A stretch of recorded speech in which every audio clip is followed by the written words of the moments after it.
Praise be to God. We welcome all of you in the glorious name of our Lord and Savior, Jesus Christ. We also welcome on behalf of the Kodambakkam Christian Brethren Assembly and the Gospel Literature Ministries bookshop in Chennai. Today we'll start the meeting with an opening prayer. As usual, I request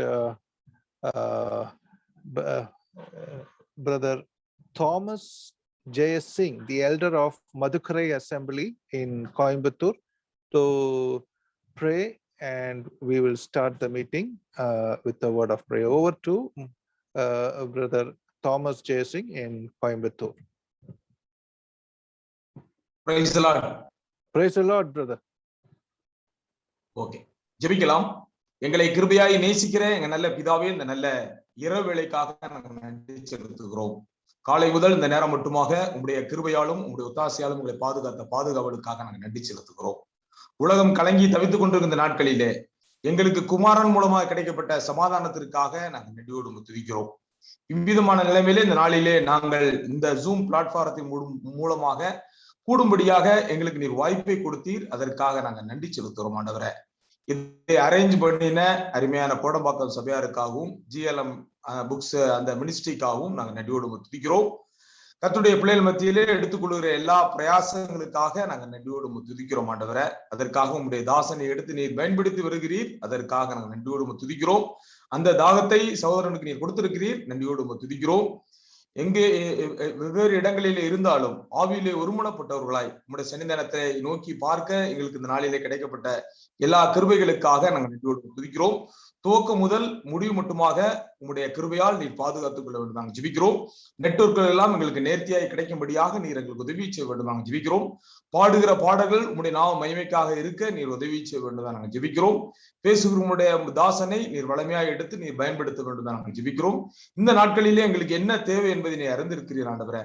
நாங்கள் உங்களுடைய பிள்ளைகளாய் இருக்கிறபடியால் எங்களுக்கு என்ன தேவை என்பதை நீர் அறிந்து அந்தந்த நாட்களிலே உம்முடைய பிள்ளைகள் மூலமாக எங்களுக்கு வேண்டிய ஆலோசனை நீர் தருகிறீர். அதற்காக நாங்கள் நன்றியோடு துதிக்கிறோம். ஆலோசனையை பெற்று அதன்படி நடக்க உதவி செய்தோம். மறுபடியும் பாடுகிற உங்களுடைய பிள்ளைகளை உங்களுடைய கரங்களில் ஒப்புக் கொடுக்கிறோம். நீர் வளமையாய் எடுத்து பயன்படுத்த வேண்டும் தான் நாங்கள் ஜெபிக்கிறோம்.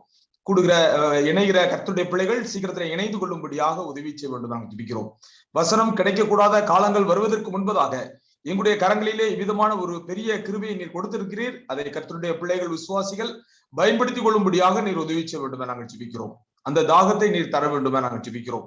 எல்லாவற்றையும் பொறுப்படுத்திக் கொள்ளும். துதி கன மகிமை எல்லாவற்றையும் எடுத்துக் கொள்ளும். கர்த்தரும் அருமை இரட்சகருமாய் இருக்கிற இயேசு கிறிஸ்து மூலம் வேண்டிக் கொள்ளுகிறோம் எங்கள் பரமபிதாவே. ஆமென். Amen. Thank you, Brother Thomas J. Singh from Coimbatore, Madhukarai Assembly, for the prayer, opening prayer. Now we are going to his children. They are going to sing songs for us. Over to Thomas J. Singh brothers' children, Jerry and Jimri, two brothers. We thank this family for being more than a part to this Kodambakkam Christian Zoom Bible study meeting. May the blessed Lord be with the whole assembly at Coimbatore. Now we take you over to Coimbatore to brothers Jerry and Jimri. Praise Lord, brother. Yeah. Praise the Lord. Praise Lord. ஆண்டவராகிய இயேசு கிறிஸ்துவின் நாமம் மகிமைப்படுவதாக. நம்முடைய பாடல் புத்தகத்திலிருந்து பாடல் எண் 289 பலிபீடத்தில் என்னை பரணே.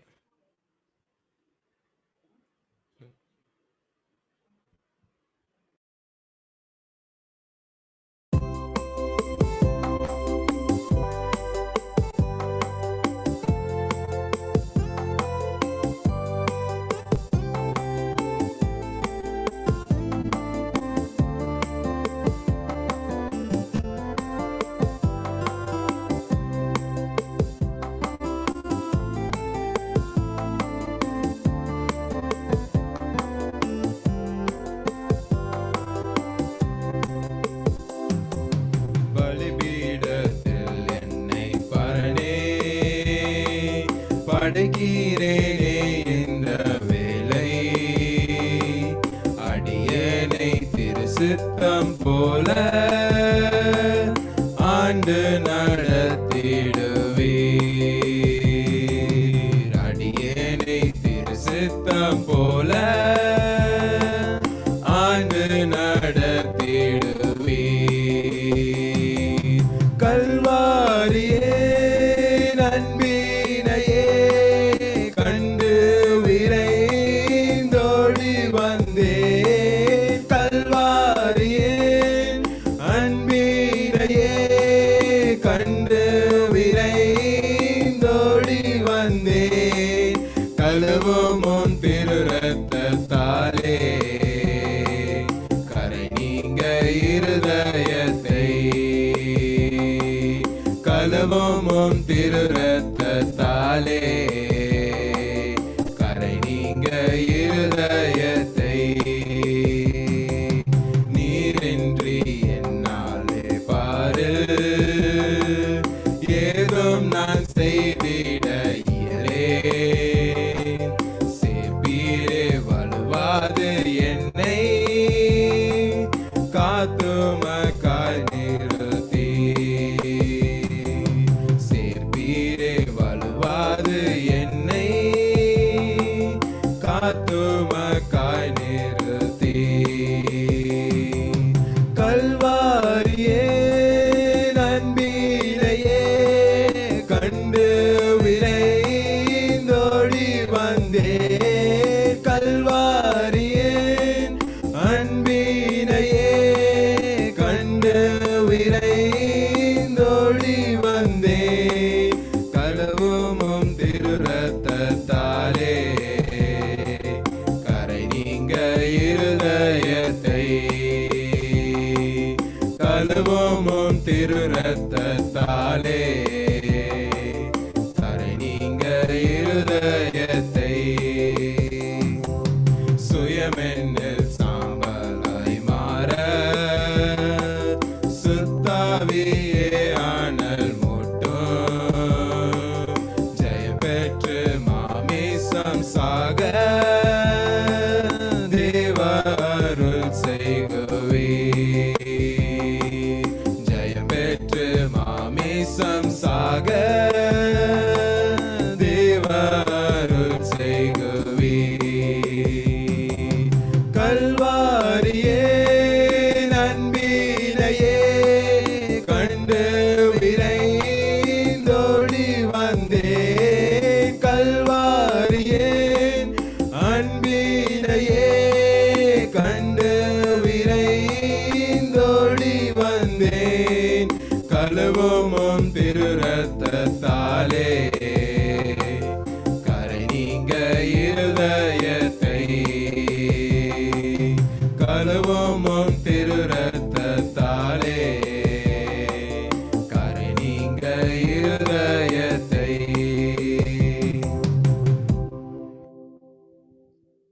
இன்னொரு பாடலை கூட பாடுவோம். பாடல் எண் 714. எந்தன் கண்மலையானவரே, என்னை காக்கும் தெய்வம் நீரே, வல்லமை மாட்சிமை நிறைந்தவரே, மகிமைக்கு பாத்திரரே. பாடல் எண் 714, சாங் நம்பர் 714.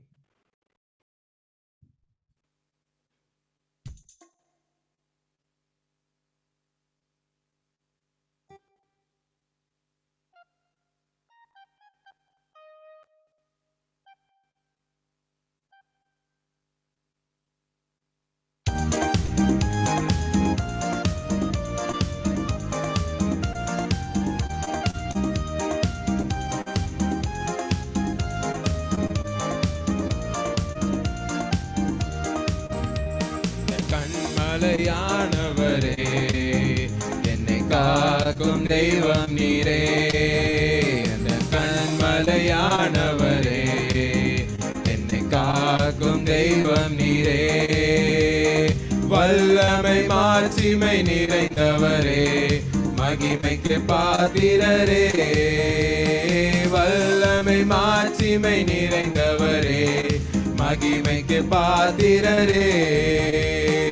ஆராதனை உமக்கே, ஆராதனை உமக்கே, ஆராதனை உமக்கே, ஆராதனை உமக்கே, ஆராதனை ஆராதனை உமக்கே ஆராதனை உமக்கே ஆராதனை உமக்கே ஆராதனை உமக்கே உந்தன் சிறகுகளின் நிழலில் என்றென்றும் மகிழ செய்வீர் உந்தன் சிறகுகளின் நிழலில் என்றென்றும் மகிழ செய்வீர் தூயவரே என் துணையாளரே துதிக்கு பாத்திரரே தூயவரே என் துணையாளரே துதிக்கு பாத்திரரே ஆராதனை உமக்கே ஆராதனை உமக்கே ஆராதனை உமக்கே ஆராதனை உமக்கே ஆராதனை உமக்கே உமக்கே ஆராதனை உமக்கே ஆராதனை உமக்கே ஆராதனை உமக்கே எந்த பலவீன நேரங்களில் உம் கிருபை தந்தீரையா எந்த பலவீன நேரங்களில் உம் கிருபை தந்தீரையா இயேசு ராஜா என் பலனானீர் எனக்கு பயமில்லையே இயேசு ராஜா என் பலனானீர் எனக்கு பயமில்லையே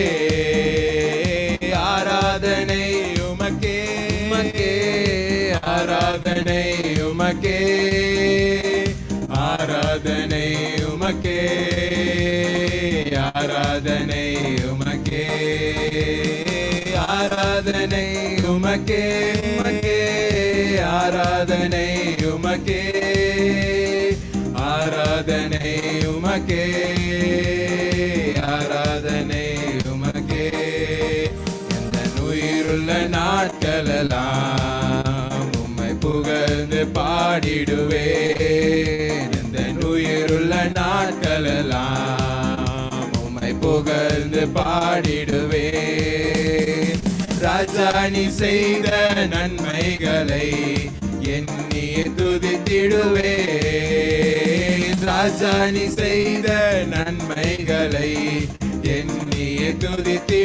துதித்திடுவேன் ஆராதனை உமக்கே ஆராதனை உமக்கே ஆராதனை உமக்கே ஆராதனை உமக்கே ஆராதனை உமக்கே உமக்கே ஆராதனை உமக்கே ஆராதனை உமக்கே உமக்கே ஆராதனை உமக்கே கண்மலையானவரே என்னை காக்கும் தெய்வம் நீரே எந்த கண்மலையானவரே என்னை காக்கும் தெய்வம் நீரே வல்லமை மாட்சிமை நிறைந்தவரே மகிமைக்கு பாத்திரரே வல்லமை மாட்சிமை நிறைந்தவரே மகிமைக்கு பாத்திரரே ஆராதனை உமக்கே ஆராதனை உமக்கே ஆராதனை உமக்கே ஆராதனை உமக்கே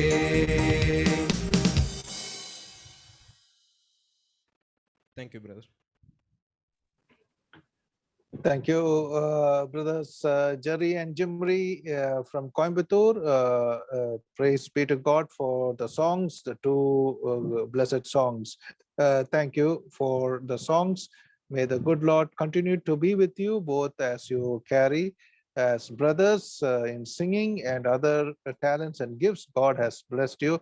May the good Lord be with you all.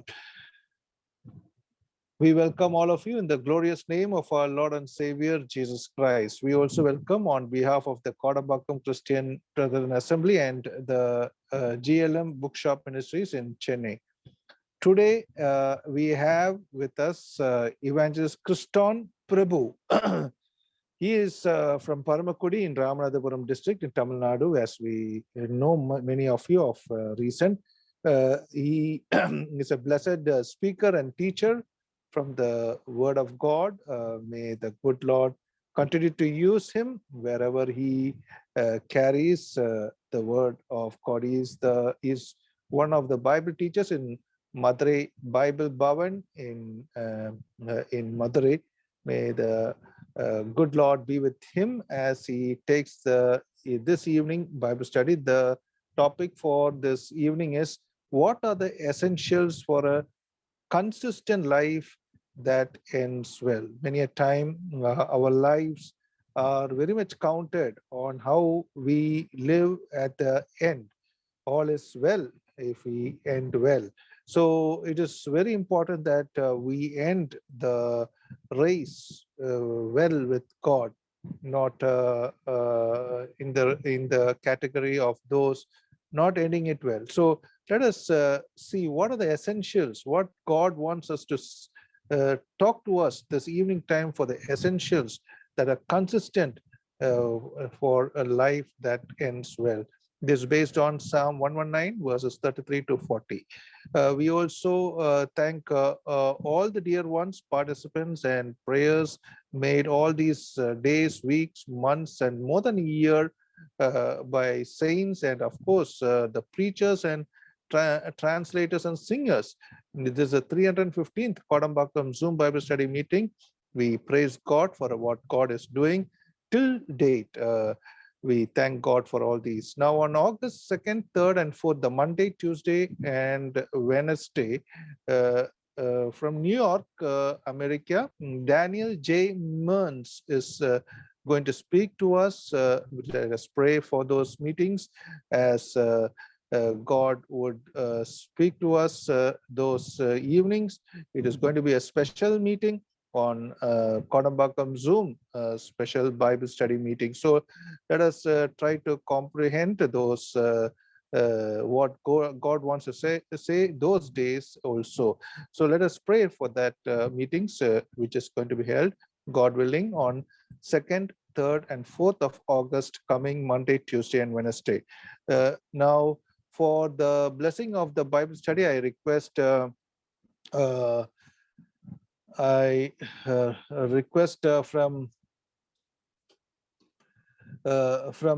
Ayan Karan Pulam, brother yes Pandian, evangelist Pandian from Ayan Karan Pulam in near Nagapattinam to pray for the Bible study. Over to brother Pandian. Praise the Lord. Praise the Lord, brother. Prayer பண்ணலாம். துதிகளின் மத்தியிலே வாசம் செய்யக்கூடிய எங்கள் பரலோக பரமபிதாவே, உம்முடைய குமாரனாய் ஆண்டவராகிய இயேசு கிறிஸ்துவின் உன்னதமான நாமத்தினாலே உம்முடைய சன்னிதானத்தில் வந்திருக்கிறோம்.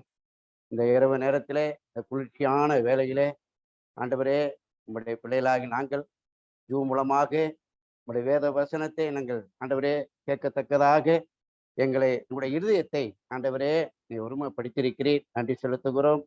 இந்த ஜூம் மூலமாக ஆண்டவரே பல இடங்கள்ல இருந்து தேவதாசர்கள் குடும்பமாக, விசுவாசிகள் குடும்பமாக ஆண்டவரே அமர்ந்து கொண்டு உம்முடைய வேத வசனத்தை கேட்கும்படியாக ஆயத்தத்தோடு வந்திருக்கிற ஒவ்வொரு தேவ பிள்ளைகளையும் இப்படி ஆணி பாய்ந்த கரங்களை கொடுக்கிறோம். ஆண்டவரே, இந்த ஜூம் மூலமாக ஆண்டவர் இணைக்கப்பட்டிருக்கிற ஒவ்வொரு சகோதர சகோதரி ஆசீர்வதிப்பீராக. விசேஷமாக ஆண்டவரே, கோடம்பாக்கம் தேவ சபையார்களுக்காக நன்றி செலுத்துகிறோம். இப்படியாக ஆண்டவரே, இப்படி ஒரு ஆண்டவரே தரிசனத்தை உங்களுக்கு கொடுத்து ஆண்டவரே இந்த ஊழியத்தை நடத்தி வருகிறீர்.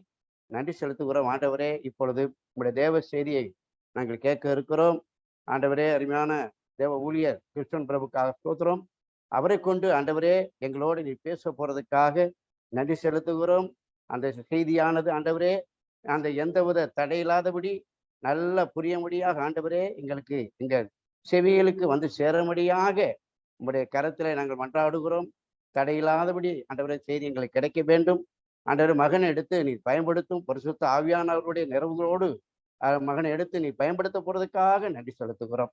ஆண்டவரே உங்களுடைய கரத்துல ஒப்புவிக்கிறோம். துதிகான மகிமை எல்லாம் உமக்கே செலுத்தி கர்த்தராகிய இயேசு கிறிஸ்து மூலம் வேண்டிக் கொள்கிறோம் எங்கள் பரிசுத்தமுள்ள பரமபிதாவே.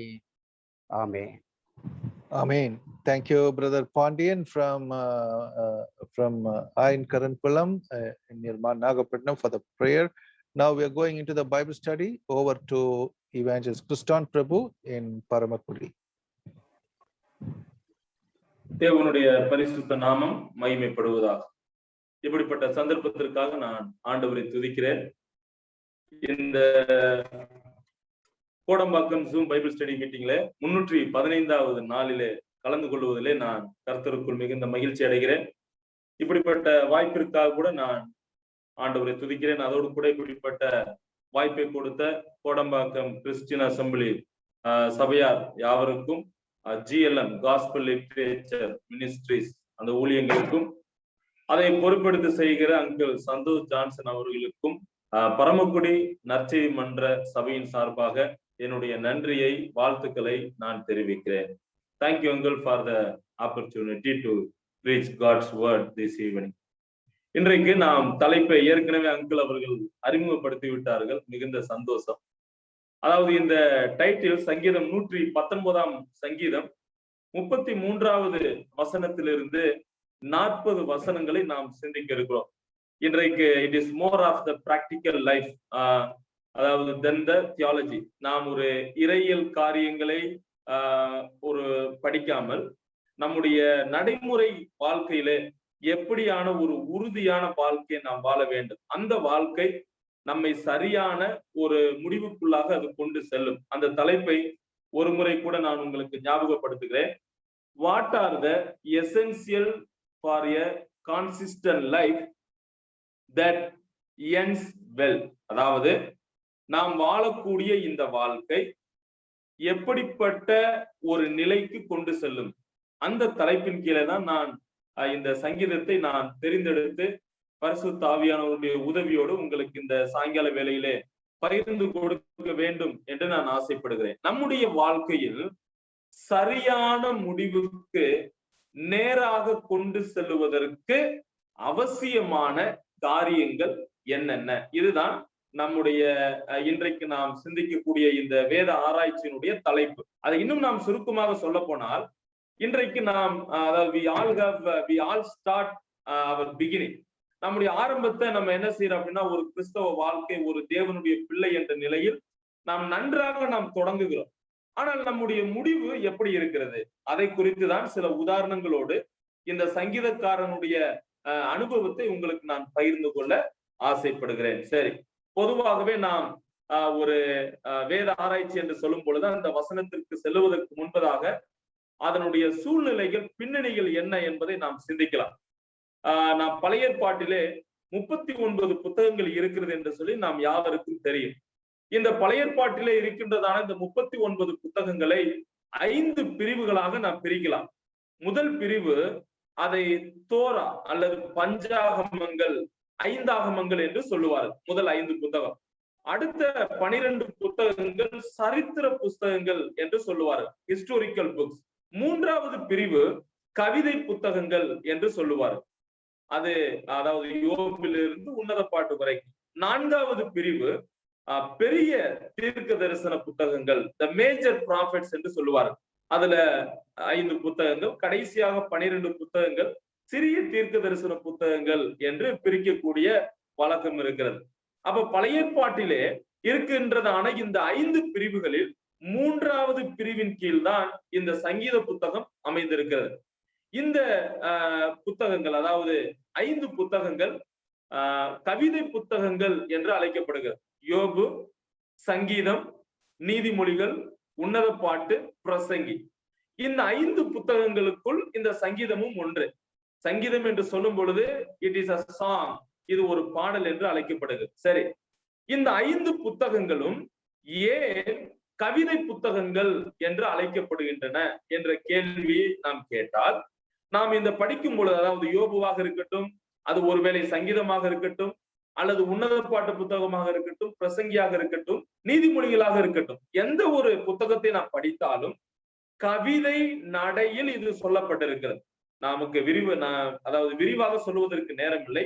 நாம் இந்த சங்கீதத்தினுடைய அந்த பேக்ரவுண்டை நம்ம புரிந்து கொள்வதற்காகத்தான் இந்த அறிமுகமாக நான் உங்களுக்கு சொல்லுகிறேன். சோ இந்த பாடல்கள் எல்லாம் கவிதை வடிவில் அமையப்பட்டிருக்கிறது. எனவே இது கவிதை புத்தகங்கள் என்று அழைக்கப்படுகிறது. சரி, இந்த 3வது பிரிவில் உள்ள இந்த கவிதை புத்தகங்களில் இந்த சங்கீதமும் ஒன்று. இப்ப நாம் சங்கீதத்துக்கு வரும் பொழுது சங்கீதத்தை அதாவது எழுதக்கூடிய எழுத்தாளர்களை குறித்து நாம் படிக்கும் பொழுது அந்த ஒவ்வொரு சங்கீதத்திற்கும் மேலேயே இந்த சங்கீதத்தை யார் எழுதியிருக்கிறார் என்ற பெயர் கொடுக்கப்பட்டிருக்கிறது. நீங்கள் 1ஆம் சங்கீதத்திலிருந்து 150ஆம் சங்கீதம் வரைக்கும் பார்த்தால் சில சங்கீதங்களுக்கு மேலே சில தலைப்புகள் கொடுக்கப்பட்டிருக்கிறது, சில பெயர் அதாவது யார் அதை எழுதியிருக்கிறார் என்று சொல்லப்பட்டிருக்கிறது. சில சங்கீதங்களிலே பெயர்கள் சொல்லப்படுகிறது இல்லை. பொதுவாக இந்த சங்கீதங்களை அதாவது ஒரு நபர் இது எழுதியதாக நாம் பார்க்க முடியாது. மாறாக அந்த சங்கீதத்தில் அநேக சங்கீதங்களை தாவீது எழுதியிருக்கிறார், அது உண்மைதான். ஆனால் அநேகர் இந்த சங்கீதங்களை தொகுத்திருக்கிறார்கள், எழுதியிருக்கிறார்கள். உதாரணமாக தாவீது அநேக சங்கீதங்கள் எழுதியிருக்கிறார், சாலமோன் சில சங்கீதத்தை எழுதியிருக்கிறார், மோசே இந்த சங்கீதத்தை எழுதியிருக்கிறார், கோராயின் புத்திரர்கள் இந்த சங்கீதத்தை எழுதியிருக்கிறார், ஏமான் என்று சொல்லக்கூடிய ஒரு எழுத்தாளர் இந்த சங்கீதத்தை எழுதியிருக்கிறார். இப்படி பல நபர்கள், கிட்டத்தட்ட ஒரு 7 நபர்கள் இந்த சங்கீத புத்தகத்தை எழுதியிருக்கிறார்கள் என்பதை நாம் புரிந்து கொள்ள வேண்டும். சரி, இந்த சங்கீதத்தை 1லிருந்து 150 சங்கீதங்களை இங்கேயும் நாம் 5 பிரிவுகளாக பிரிக்கலாம்.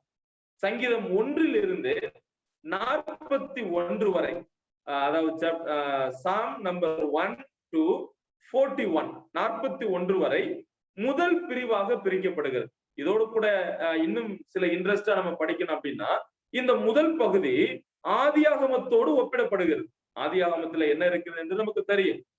தேவனுடைய சிருஷ்டிப்பை நாம் பார்க்கிறோம், மனிதன் பாவத்தில் வீழ்ந்ததை நாம் பார்க்கிறோம், இந்த மனுக்குலம் அதாவது எப்படி பாவம் இந்த உலகத்துல வந்தது என்று நாம் பார்க்கிறோம், அங்கே தேவனுடைய நியாய தீர்ப்பை நாம் பார்க்கிறோம், துன்மார்க்கம் எப்படி ஆரம்பித்தது என்று பார்க்கிறோம், ஒரு மனிதனுடைய வாழ்விலே பயம் தனிமைகள் எப்படி வந்தது என்று பார்க்கிறோம். சோ இது எல்லாம் இந்த முதல் பிரிவுக்குள்ளாக இருக்கிறதை நாம் பார்க்க முடியும். 1லிருந்து 49 சங்கீதங்கள் முதல் பிரிவு. இதை ஆதியாகமத்தோடு நாம் ஒப்பிடலாம்.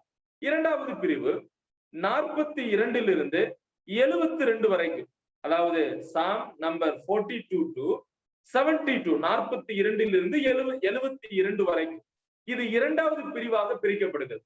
இந்த பிரிவை நான் சொன்னேன் அல்லவா, முதல் 5 புத்தகங்கள், அதாவது இப்பொழுது 2வது புத்தகத்தை இங்கே ஒப்பிடப்படுகிறது. 2வது புத்தகம் என்ன? யாத்ராகமம். யாத்ராகமத்தில் நாம் என்ன பார்க்கிறோம்? We see the redemption of God. தேவனுடைய மீட்பினுடைய காரியங்களை நாம் பார்க்கிறோம். இஸ்ரவேலர்கள் அடிமையாக இருக்கிறார்கள், அவர்களுக்கு மீட்பு தேவைப்படுகிறது. தேவன் மோசேயை அனுப்புகிறார், ஜனங்களை மீட்டு கொண்டு வருகிறதை, அவருக்கென்று ஆராதனை செய்கிறதை நாம் பார்க்கிறோம். இதே சம்பவங்கள் தான் சங்கீதம் 43லிருந்து 72 வரை உள்ள சங்கீதங்கள்ல நாம் பார்க்க முடியும். 3வது பிரிவு 73 முதல் 89 வரைக்கும், 73 to 89. இந்த 3வது பிரிவை, இந்த சங்கீத பிரிவை லேவியராகமத்திற்கு ஒப்பிடுகிறார். லேவியராகமத்தில் what do we see in the book of Leviticus? லேவியராகமத்தில் நாம் என்ன பார்க்கிறோம்?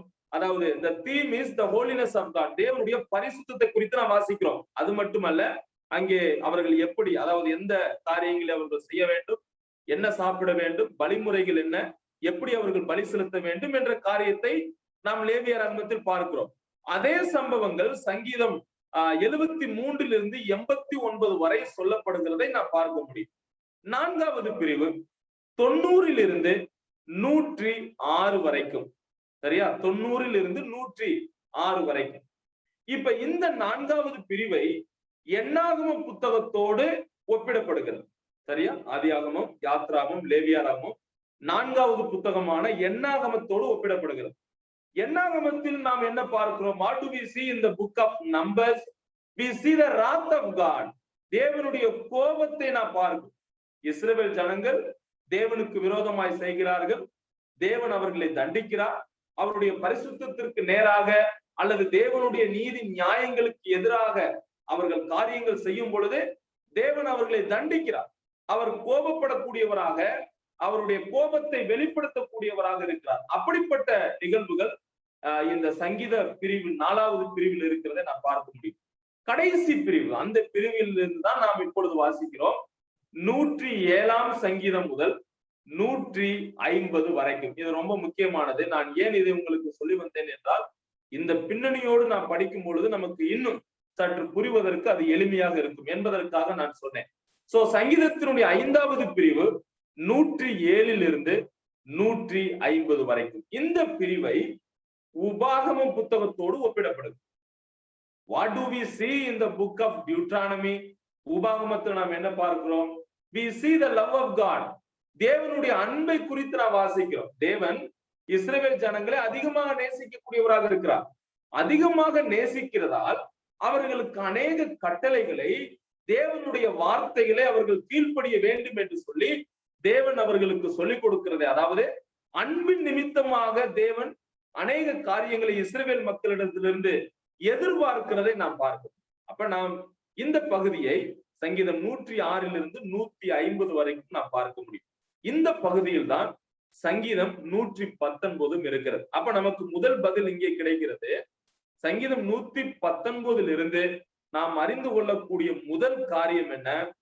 தேவன் தமது ஜனங்களை நேசிக்கக்கூடியவராக, அன்பு கூறக்கூடியவராக அவர் இருப்பதால் அவரது வார்த்தையை நம்முடைய வாழ்க்கையில் கடைபிடிக்க வேண்டும் என்று விரும்பி இந்த காரியங்களை சொல்லுகிறார் என்பதை நாம் புரிந்து கொள்ளணும். சரி, இந்த அறிமுகத்தோடு சங்கீதம் 119ஆம் சங்கீதத்தினுடைய சில காரியங்களை உங்களுக்கு சொல்லி நம்முடைய அந்த வேலை ஆராய்ச்சிக்குள்ளாக அந்த வசனத்திற்குள்ளாக நாம் செல்லலாம். சரி, சங்கீதம் 119க்கு நாம் வரலாம்.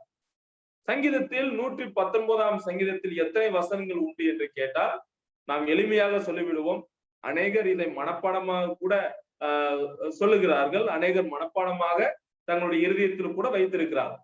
176 வசனங்கள் இதில் இருக்கிறதை நான் பார்க்க முடியும். இதுல எத்தனை பிரிவுகள் என்று கேட்டால் அதுல 22 பிரிவுகள் இருக்கிறது.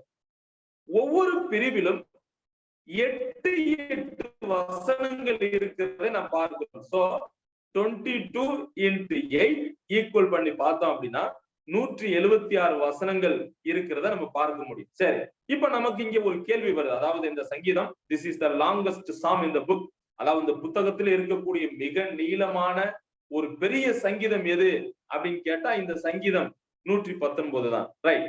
இப்ப இப்படிப்பட்ட ஒரு பெரிய ஒரு சங்கீதத்தில் நாம் என்ன பார்க்கிறோம் அல்லது நாம் என்ன அறிந்து கொள்ளுகிறோம் என்று கேட்டால், this psalm describes how the word enables us to grow in holiness and handle the persecutions and pressures that always accompany an obedient walk of faith. இந்த சங்கீதத்தை நாம் முழுவதுமாக படிக்கும் பொழுது, சங்கீதம் 119ஆம் சங்கீதத்தை நாம் படிக்கும் பொழுது நாம் எப்படி பரிசுத்தத்தில் வளர வேண்டும் என்பதையும், தேவனுடைய பிள்ளைகளாக இருக்கக்கூடிய நாம் ஒரு ஆபத்திலோ அல்லது ஒரு உபத்திரவத்திலோ நாம் மாட்டிக்கொள்ளும் பொழுது, அல்லது ஒரு துன்பம் நம்முடைய வாழ்க்கையிலே வரும் பொழுது, பிரஷர் நமக்கு மிஞ்சின காரியங்கள் நம்மிடத்திலே வரும் பொழுது அதை எப்படி நாம் அணுக வேண்டும் என்பதையும், தேவனுடைய வார்த்தையின்படி விசுவாசத்தோடு நாம் எப்படி நடக்க வேண்டும் என்பதையும் இந்த சங்கீதம் காண்பிக்கிறது. சரி, இந்த சங்கீதத்தில் நான் சொன்ன காரியத்திற்கு திரும்ப வருகிறேன். இந்த சங்கீதத்தில 22 பிரிவுகள் உள்ளன. இந்த 22 பிரிவுகள் என்பது அதாவது ஹீப்ரு லாங்குவேஜ்ல எபிரேய மொழியினுடைய ஆல்பாபெட்டை தான் 22 வார்த்தைகளாக இங்கே பிரிக்கப்படுகிறது. நமக்கு தெரியும், அதாவது தமிழினுடைய அந்த ஆல்பாபெட் என்ன அப்படின்னு சொல்லி நம்ம பார்க்கும்போது இக்கு, இஞ்சு, இட்டு இப்படி நம்ம சொல்றோம். அதுபோல எபிரேய மொழியினுடைய இந்த ஆல்பாபெட் எத்தனை அப்படின்னா 22. இப்ப உதாரணமாக ஆங்கிலத்துல எத்தனை ஆல்பாபெட் இருக்கு அப்படின்னு கேட்டா நம்ம சொல்லுவோம் 26 ABCD. சோ அந்த விதமாக எபிரேய மொழியில் 22 ஆல்பாபெட் உண்டு. இந்த 22 ஆல்பாபெட் எபிரேய மொழியில் இருப்பதால் எபிரேய கவிதையும் கூட இந்த 22 வார்த்தைகளில் தொடங்கப்பட்டிருக்கிறதை நாம் பார்க்க முடியும். உங்களுக்கு புரிந்திருக்கும் என்று நினைக்கிறேன். 22 பகுதிகளும். அது மட்டுமல்ல, உங்களுடைய தமிழ் பைபிளை நீங்க ஓபன் பண்ணி பாத்தீங்க அப்படின்னா பாருங்க, ஃபர்ஸ்ட் பிரிவு என்ன இருக்கு பாருங்க, ஆலேஃப் அப்படின்றது. இரண்டாவது பிரிவு பாருங்க பேத். மூன்றாவது பாருங்க 17வது வசனத்துக்கு மேல கிமல், கிமல், தாலத், ஹே, ஓ, ஜாயின், கே, தே அப்படின்ற ஒவ்வொரு வார்த்தை அங்கே சொல்லப்பட்டிருக்கிறது. இதெல்லாம் என்ன என்று கேட்டால், எபிரேய மொழியினுடைய அந்த அல்பாபெட்டினுடைய ஒவ்வொரு வார்த்தை, நாம் எப்படி ABCD என்று ஆங்கிலத்தில் சொல்கிறோமோ அதுபோல எபிரேய மொழியில் வரக்கூடிய அந்த ஆல்பாபெட் ஆலேஃப், பெத், கீமல், தாலத், கே, ஓ, ஜாயின் என்று சொல்லி ஒவ்வொரு பிரிவாக ஆரம்பிக்கிறது. சரி, இதுல இன்னொரு இன்ட்ரெஸ்டிங் பாருங்க. The psalm is known as an acrostic song. Acrostic அப்படின்னு சொல்லும் பொழுது குறுக்கே, இன்னொரு வார்த்தை சொல்ல போனா வரிகளினுடைய முதல் எழுத்து. இருங்க, நீங்க ரொம்ப கவனமா கேட்கணும். வரிகளினுடைய முதல் எழுத்து. உதாரணமாக முதல் பிரிவுல பாருங்க 8 வசனங்கள் இருக்கு. அந்த 8 வசனங்களுமே எப்படி ஆரம்பிக்கிறது என்று கேட்டால், ஆலேஃப், 2வது வசனம் ஆலேஃப், 3வது வசனம் ஆலேஃப். நாம் புரிந்து கொள்ள வேண்டுமானால், இப்ப தமிழ்ல ஒரு வார்த்தை ஆ என்று நாம் ஆரம்பிக்கிறோம் என்று வைத்துக் கொள்ளுங்க. 1வது வசனம் ஆ என்று ஆரம்பிக்கிறது, 2வது வசனமும் ஆ என்று ஆரம்பிக்கிறது, 3வது வசனமும் ஆ என்று ஆரம்பிக்கிறது.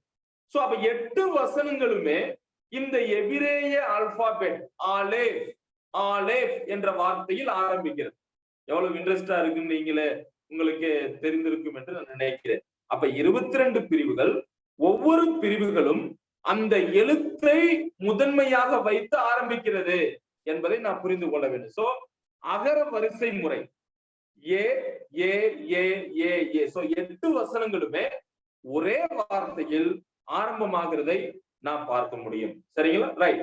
அதோடு கூட இந்த சங்கீதத்துல நம்ம படிக்கும்போது, இந்த 119ஆம் சங்கீதத்தில் படிக்கும் பொழுது இதை யார் எழுதினார் என்று சொல்லப்படவில்லை. நான் ஏற்கனவே சொன்னேன், சங்கீதங்கள் கிட்டத்தட்ட 7 நபர்களால் எழுதப்பட்டது. சில சங்கீதங்களை நான் பொதுவாக அன்னோன் சாம்ஸ் என்று சொல்லுவோம், அதாவது அறியப்படாதது. இன்னொரு வார்த்தையில அதை யார் எழுதினார் என்று நமக்கு தெரியவில்லை, அதனால அன்னோன் சாம்ஸ் என்று சொல்லுவோம்.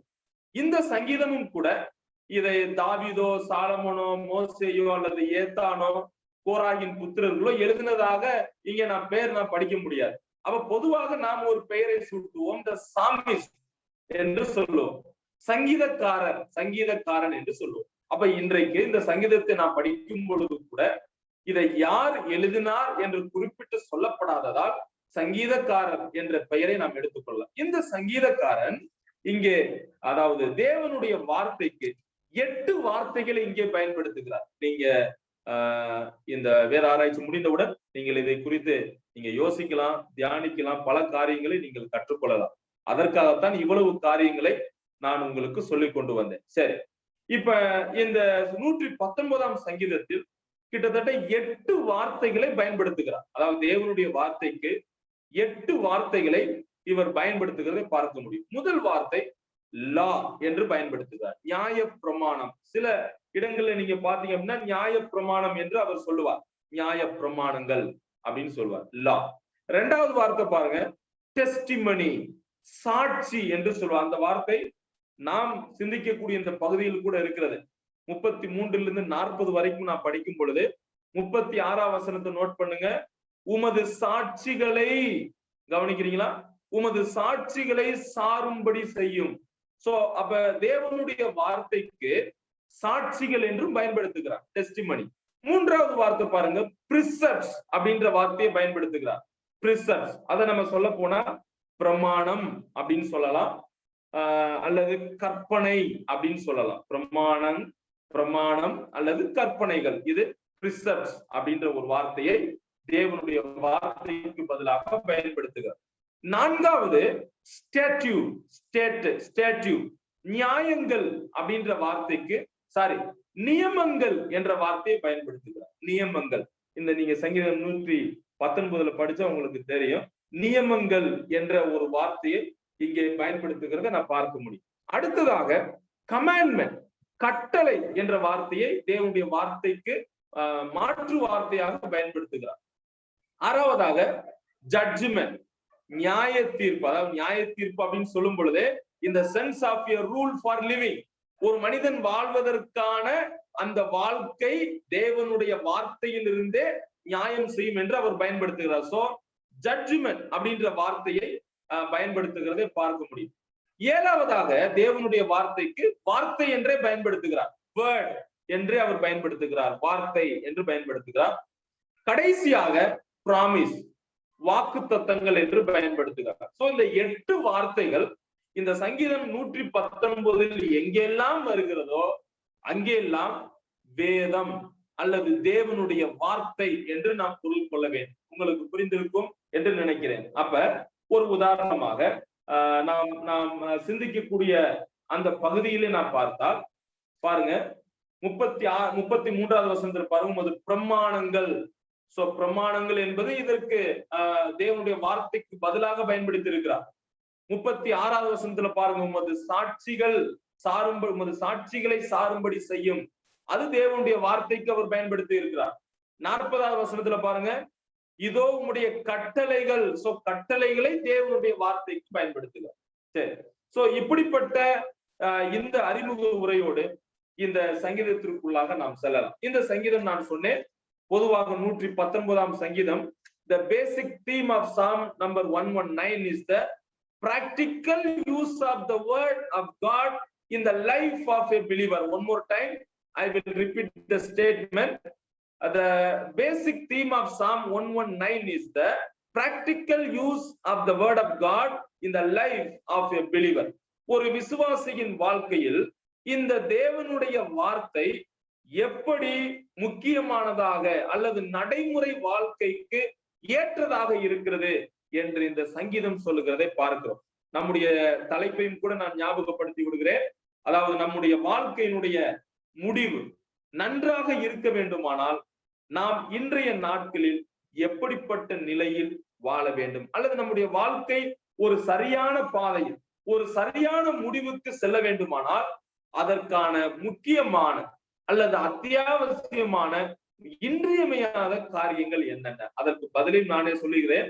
5 காரியங்கள் மிக முக்கியமானது. அது என்னென்ன அப்படின்ற பதில நான் இப்பயே நான் உங்களுக்கு சொல்லிடுறேன். முதலாவது என்ன அப்படின்னா, அதாவது லேர்னிங், கற்றுக்கொள்ளுதல். வசனம் 33 நம்முடைய பகுதியை நீங்கள் பார்க்கலாம். சங்கீதம் 119 33வது வசனத்தை பாருங்க. 33, 34 இதற்கு ஒரு தலைப்பு கொடுத்திருக்கிறேன். ஒரு நிலையான, உறுதியான அல்லது நம்முடைய எதிர்கால வாழ்க்கை நல்ல முடியில் முடிய வேண்டுமானால் நமக்கு இன்றியமையாத தேவையான காரியங்களில் ஒன்று லேர்னிங், கற்றுக்கொள்ளுதல். வசனம் 33, 34. இரண்டாவது இன்றியமையாத காரியம் ஒபேயிங், கீழ்ப்படிதல். வசனம் 35. வேண்டுமானால் நீங்கள் அதற்கு அருகிலே நீங்கள் குறித்துக் கொள்ளலாம். 35வது வசனத்துல கீழ்ப்படிதல். 3வது இன்றியமையாத காரியம் டிலைட்டிங், அதாவது மகிழ்ச்சி அடைவது அல்லது சந்தோஷம் அடைதல். வசனம் 36 மற்றும் 37. 4வது இன்றியமையாத அல்லது முக்கியமான காரியம் ஃபியரிங், பயப்படுதல். வசனம் 38 மற்றும் 39. கடைசியாக லாங்கிங், தமிழ்ல வாஞ்சையாய் இருப்பது. வெர்ஸ் 40. இதுதான் இந்த 5 காரியங்களை தான் உங்களோடு கூட நான் இந்த சாயங்கால வேளையிலே நான் பகிர்ந்து கொள்ள ஆசைப்படுகிறேன். ஓகே, சோ இவ்வளவு நேரமாக சில அறிமுக காரியங்கள் உங்களுக்கு நான் சொல்லிவிட்டு அதற்கான பதிலையும் கூட நான் சொல்லிவிட்டேன். நம்முடைய வாழ்க்கை நன்றாக முடிவதற்கு, நம்முடைய வாழ்க்கை நிலையாக இருப்பதற்கு தேவைப்படும் காரியங்கள் 5 காரியங்கள்: learning, obeying, delighting, fearing, longing. கற்றுக்கொள்ளுதல், கீழ்ப்படிதல், மகிழ்ச்சி அடைதல் அல்லது சந்தோஷம் அடைதல், பயப்படுதல், வாஞ்சையா இருத்தல். இது என்ன? எதை கற்றுக்கொள்ள வேண்டும், எதற்கு நாம் கீழ்ப்படிய வேண்டும், எதிலே நாம் மகிழ்ச்சி அடைய வேண்டும், யாருக்கு நாம் பயப்பட வேண்டும், எதிலே நாம் வாஞ்சியா இருக்க வேண்டும் என்பதை நாம் சிந்திக்கிறது. சரி, இப்ப பாருங்க, இந்த வசனம் 33 40 வசனங்களுக்கு ஒரு தலைப்பை நாம் கொடுக்க முடியும். அதாவது எண்டிங் வெல் அப்படின்னு சொல்லும் பொழுது வாழ்க்கை சரியான முறையில் முடிவது. அதற்கு 2 உதாரணங்களை நான் உங்களுக்கு முன்வைக்கிறேன். தங்களுடைய வாழ்க்கையை சரியாக நடத்தி சென்றவர் அல்லது தங்களுடைய வாழ்க்கை பாதையை சரியாக முடித்தவர்கள் வேதத்துல நாம் 2 பேரை பார்க்க முடியும். முதல் எடுத்துக்காட்டு ஆண்டவராகிய இயேசு கிறிஸ்து. யோவான் 17ஆம் அதிகாரம் 4வது வசனத்தை நாம் வாசித்தால் பாருங்க. யோவான் 17:4 ஆண்டவராகிய இயேசு கிறிஸ்து என்ன சொல்றாரு பாருங்க. யோவான் 17:4 பூமியிலே நான் உம்மை மகிமைப்படுத்தினேன், நான் செய்யும்படி நீர் எனக்கு நியமித்த கிரியைகளை செய்து முடித்தேன். So Jesus Christ, he did good in his life. ஆண்டவராகிய இயேசு கிறிஸ்து முதல் எடுத்துக்காட்டாக, சிறந்த எடுத்துக்காட்டாக இருக்கிறார். தன்னுடைய வாழ்க்கை பாதையை சரியாக முடித்தவர் என்ற ஒரு நிலையில் இயேசு கிறிஸ்து நமக்கு முன்மாதிரியாக இருக்கிறார். யோவான் 17:4 என்ன சொல்லுகிறார்?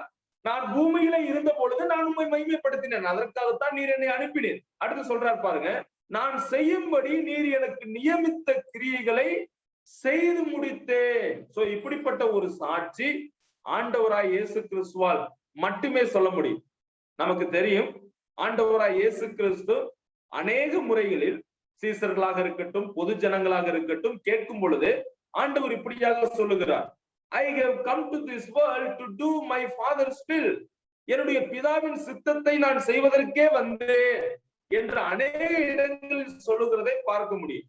சில நேரங்களில் சொல்லுகிறார், என்னுடைய பிதா சொல்லுகிறதை மட்டுமே நான் செய்வேன் என்று சொல்லுகிறார். இங்கே சொல்லுகிறார், நான் எந்த நோக்கத்திற்காக நான் அனுப்பப்பட்டேனோ அல்லது நான் செய்யும்படி என் பிதா எனக்கு நியமித்த கிரியைகளை செய்து முடித்தேன். அப்ப ஆண்டவருடைய வாழ்க்கை நல்ல நிலையில் அவர் முடித்தாரா என்றால் எஸ், அப்கோர்ஸ், அவர் நிச்சயமாக நல்ல ஒரு முடிவை ஏற்படுத்தி கொடுத்தார் நமக்கு. அவரே உதாரணமாக இருக்கிறார். இன்னொரு உதாரணத்தை நான் பார்க்கலாம். 2 தீமோத்தேயுக்கு பாருங்க, அப்போஸ்தலனாகிய பவுல் அந்த விதத்தில் வருகிறார். 2 தீமோத்தேயு 4ஆம் அதிகாரம் 6-8 வரை உள்ள வசனங்கள் அவர் சொல்றாரு பாருங்க. 7ஆம் வசனம், நல்ல போராட்டத்தை போராடினேன், ஓட்டத்தை முடித்தேன், விசுவாசத்தை காத்துக்கொண்டேன். இங்கே ஒரு நபர், அப்போஸ்தலனாகிய பவுல், தன் வாழ்க்கையை சரியான பாதையிலே நடந்து தன்னுடைய வாழ்க்கையை சரியான விதத்திலே நடத்தி சென்று ஒரு நல்ல ஒரு முடிவை அவருடைய வாழ்க்கையில் ஏற்படுத்தினதை நான் பார்க்க முடியும். இந்த 2 உதாரணங்கள், அதாவது தன்னுடைய வாழ்க்கையை நன்றாக முடித்தவர்களுக்கான உதாரணம். வேதத்திலே இன்னும் சிலரை நான் பார்க்கும் பொழுது தங்களுடைய வாழ்க்கையை, அதாவது a good beginning, how to lead a good ending, ஒரு நல்ல தொடக்கம் ஒரு நல்ல முடிவைத்தான் கொண்டு வரும். ஆனால் இன்றைக்கு நம்முடைய வாழ்க்கையினுடைய தொடக்கம் ரொம்ப ஃபாஸ்டா இருக்கும். நாம் ரொம்ப உற்சாகமா செய்வோம், நல்ல ஆரம்பங்கள் நல்லா இருக்கும். ஆனா நம்முடைய முடிவு it will end into a tragedy. இன்றைக்கு அனைவருடைய வாழ்க்கை இப்படித்தான். நாம் ரட்சிக்கப்பட்டு சபைக்கு வரும் பொழுது, தேவனுடைய பிள்ளையாக நாம் விசுவாசியாக இருக்கும் பொழுது, ஆண்டவரை ஏற்றுக்கொண்ட பொழுது தேவனுடைய பிள்ளையாக மாறுகிறோம். சபை மற்றும் மற்ற கூட்டங்கள், ஆண்டவரை பற்றி சொல்லுவது, பைபிள் படிப்பது, ஜெபம் பண்ணுவது, இதெல்லாம் ரொம்ப ஆர்வமா இன்ட்ரெஸ்டா இருக்கும். ஆரம்ப காலங்கள் நம்முடைய ஆரம்பம் நன்றாக இருக்கும். ஆனால் போக போக போக நம்முடைய வாழ்க்கை சற்று ஒரு பின்வாங்கி போகக்கூடிய ஒரு நிலையிலே நாம் வாழ்கிறோம் என்பதை ஒரு விஷயம் நான் உங்களுக்கு ஞாபகப்படுத்துகிறேன். அப்ப நம்முடைய வாழ்க்கையினுடைய தொடக்கம் நல்லதுதான். ஆனால் என்னுடைய பாதை எதை நோக்கி போய் கொண்டிருக்கிறது? நான் சரியான முடிவை நோக்கி போய் கொண்டிருக்கிறேனா என்பது கேள்வியாக இருக்கிறது. ஆண்டவராய் இயேசு கிறிஸ்து தன்னுடைய வாழ்க்கையை மனிதன் என்ற முறையில் தொடங்கினார். அதை நேர்த்தியாக சரியான நிலையிலே அவர் நடத்தி சென்றார். பவுல் தன் வாழ்க்கையை தொடங்கினார், அவரும் நேர்த்தியாக நல்ல ஒரு முடிவின் பாதையை தெரிந்தெடுத்தார். இன்றைக்கு நம்முடைய வாழ்க்கை நாம் ஆரம்பிக்கிறது நன்றாக இருக்கிறது, ஆனால் முடிவு எப்படிப்பட்ட நிலையில் இருக்கிறது? சில உதாரணங்கள். லோத்துவை குறித்து நமக்கு தெரியும். லாட், இவருடைய he had good beginning, நல்ல ஆரம்பம் இருந்ததுங்க. ஆனா அவருடைய முடிவை பாருங்க, it ended into a tragedy. ரொம்ப ஒரு கவலைக்கிடமான ஒரு வாழ்க்கை. அப்ப ஒரு நல்ல தொடக்கம் நல்ல ஒரு முடிவைத்தான் கொண்டு வரும். But that is not always the case. ஒரு நல்ல தொடக்கம் எப்பொழுதுமே நல்லதைத்தான் கொண்டு வரும் என்று நாம் சொல்ல முடியாது. ஏனென்றால் ஒரு சிலருடைய வாழ்க்கையிலே தொடக்கம் நன்மையாக இருக்கும், ஆனால் முடிவு மிக தீமையாக, பரிதாபகரமான ஒரு வாழ்க்கையாக இருக்கும். இன்னொரு உதாரணத்தை நான் பார்க்கலாம். சாம்சன், சிம்சனை குறித்து நான் பார்க்க முடியும். சிம்சனுடைய வாழ்க்கை, ஆகா, எவ்வளவு ஒரு அற்புதமான வாழ்க்கையை தேவன் தொடங்கினார். பயங்கரமா தொடங்கப்பட்டது, ஆசீர்வாதத்தோடு தொடங்கப்பட்டது. நசரேனாக அவர் தொடங்கினார் தன்னுடைய வாழ்க்கையை. ஆனால் அவருடைய வாழ்க்கை எப்படி முடிந்தது? மிகவும் பரிதாபமான வாழ்க்கை. அவருடைய வாழ்க்கையை பாருங்க, கடைசியில மிகவும் நாம் பரிதாபப்பட்டு, கண்கள் பிடுங்கப்பட்டு, சோ மிகவும் கவலைக்கிடமான ஒரு முடிவை சிம்சோன் தேடினதை பாருங்க. சவுல், கிங் சால், we know about him. சவுலை குறித்து நமக்கு தெரியும். தேவனே ராஜாவாக அபிஷேகம் பண்ணுகிறார். ஆனால் அவருடைய முடிவை பாருங்க, தேவனுக்கு எதிராக செய்த ஒரு நிலை, தேவனை மறந்து போன ஒரு நிலை. அவனுடைய முடிவு மிகவும் மோசமானது. 4வது உதாரணம், அகித்தோப்பேல் என்ற ஒரு நபரை குறித்து நமக்கு தெரியும். ஆரம்பம் நன்றாக இருந்தது, ஆனால் முடிவு எவ்வளவு பெரிய விபரீதம். கடைசியாக நான் புதிய ஏற்பாட்டுல ஒரு உதாரணத்தை படிக்க முடியும். டீமஸ், தேமாவை குறித்து நான் படிக்கிறோம். பவுல் சொல்லுகிறார், அவர் இப்பொழுது உலகத்தின் மேல் ஆசை வைத்து விட்டார், உலகத்திற்குள்ளே போய்விட்டார். So his beginning was good. He was doing ministry with Apostle Paul. But ending, what happened? He went into the world. அவர் உலகத்திற்குள்ளே போய்விட்டார், தேவனை மறந்து விட்டார். சோ இப்படி பல உதாரணங்களை நாம் பார்க்க முடியும். ஆனால் இந்த சங்கீதக்காரன், the psalmist wanted his life to finish or to end well. ஆனால் இந்த சங்கீதக்காரன் தன்னுடைய வாழ்க்கையில் சரியான பாதையில் தன்னுடைய வாழ்க்கையை முடிக்க வேண்டும் என்று விரும்புகிறார். அப்படி அந்த வாழ்க்கையை சரியாக முடிப்பதற்கு அவர் விரும்பக்கூடிய அல்லது முக்கியமான 5 காரியங்களை தான் நாம் சிந்திக்கிறோம். ஓகே, நம்பர் 1, எல்லோரும் என்னோடு கூட திருப்பிக் கொள்ளுங்கள். வசனம் 33 மற்றும் 34வது வசனத்தை நீங்கள் பார்க்கலாம். முதலாவது, லேர்னிங், கற்றுக்கொள்ளுதல். இங்கே சங்கீதக்காரன் நம்முடைய வாழ்க்கையை சரியான பாதையில் அல்லது சரியான முடிவுக்கு நாம் நம்முடைய வாழ்க்கையை கொண்டு செல்ல வேண்டுமானால் முதல் முக்கியமான அல்லது இன்றியமையாத காரியம் என்னவா? we should be learning. நாம் கற்றுக்கொள்ளக்கூடியவர்களாக இருக்க வேண்டும். கற்றுக்கொள்ளுதல். வசனம் 33, 34. சரி, நாம் ஆவிக்குரிய அறிவுக்காக, ஆண்டவரே you open my eye, என்னுடைய கண்களை திறந்தருளும், என்னுடைய செவியை திறந்தருளும். நாம் ஆவிக்குரிய அறிவுக்காக நாம் ஜெபிக்கும் போது தேவனுடைய வார்த்தைகளையும் அவருடைய வார்த்தையின் வழிகளையும் நாம் கற்றுக்கொள்ளலாம். இது ரொம்ப முக்கியம். நாம் ஆண்டவரிடத்தில் ஆவிக்குரிய அறிவுக்காக, ஆண்டவரே என்னுடைய ஆவிக்குரிய கண்களை திறங்க அப்படின்னு நம்ம ஜெபிக்கும் பொழுது தேவனுடைய வார்த்தைகளையும் அவருடைய வார்த்தையின் வழிகளையும் நாம் கற்றுக்கொள்ளலாம். பொதுவாக நாம் வேதத்தை நாம் படிப்போம். வேதத்தை படிப்பது, கேள்வி பதில்கள் எல்லாம் அட்டன் பண்ணுவது, கேள்வி பதில்களை கூறுவது, வேத வசனத்தை மனப்பாடம் செய்வது, கேள்விகளுக்கு பதில் கண்டுபிடிப்பது, இறையியல்களை குறித்து உரையாடுவது, இது நம்முடைய வாழ்க்கையில இது மட்டும் போதாது. இங்கே சங்கீதக்காரன் சொல்லுகிறார், Lord, I should learn you and your words. நான் உம்மை கற்றுக்கொள்ள விரும்புகிறேன். என்னத்தை கற்றுக்கொள்ள விரும்புகிறாரா? 33 பாருங்க, கர்த்தாவே உமது பிரமாணங்களின் வழியை எனக்கு போதியும். Lord, you teach me about your word. நீர் எனக்கு உமது பிரமாணங்கள், உமது வார்த்தையை எனக்கு போதியும். அங்கே சொல்றாரு, முடிவு பரியந்தம் நான் அதை காத்துக் கொள்ளுவேன். So the psalmist, he wanted his life to end in a well manner. ஒரு நல்ல நிலையில் தன் வாழ்க்கையை முடிக்க விரும்புகிறார். அதற்கு முதல் காரியம், நான் தேவனிடத்தில் தேவனை கற்றுக்கொள்ள வேண்டும் என்று விரும்புகிறார். பொதுவாக நான் சொன்னேன், நாம் பல காரியங்களை கற்றுக்கொள்ளுகிறோம்.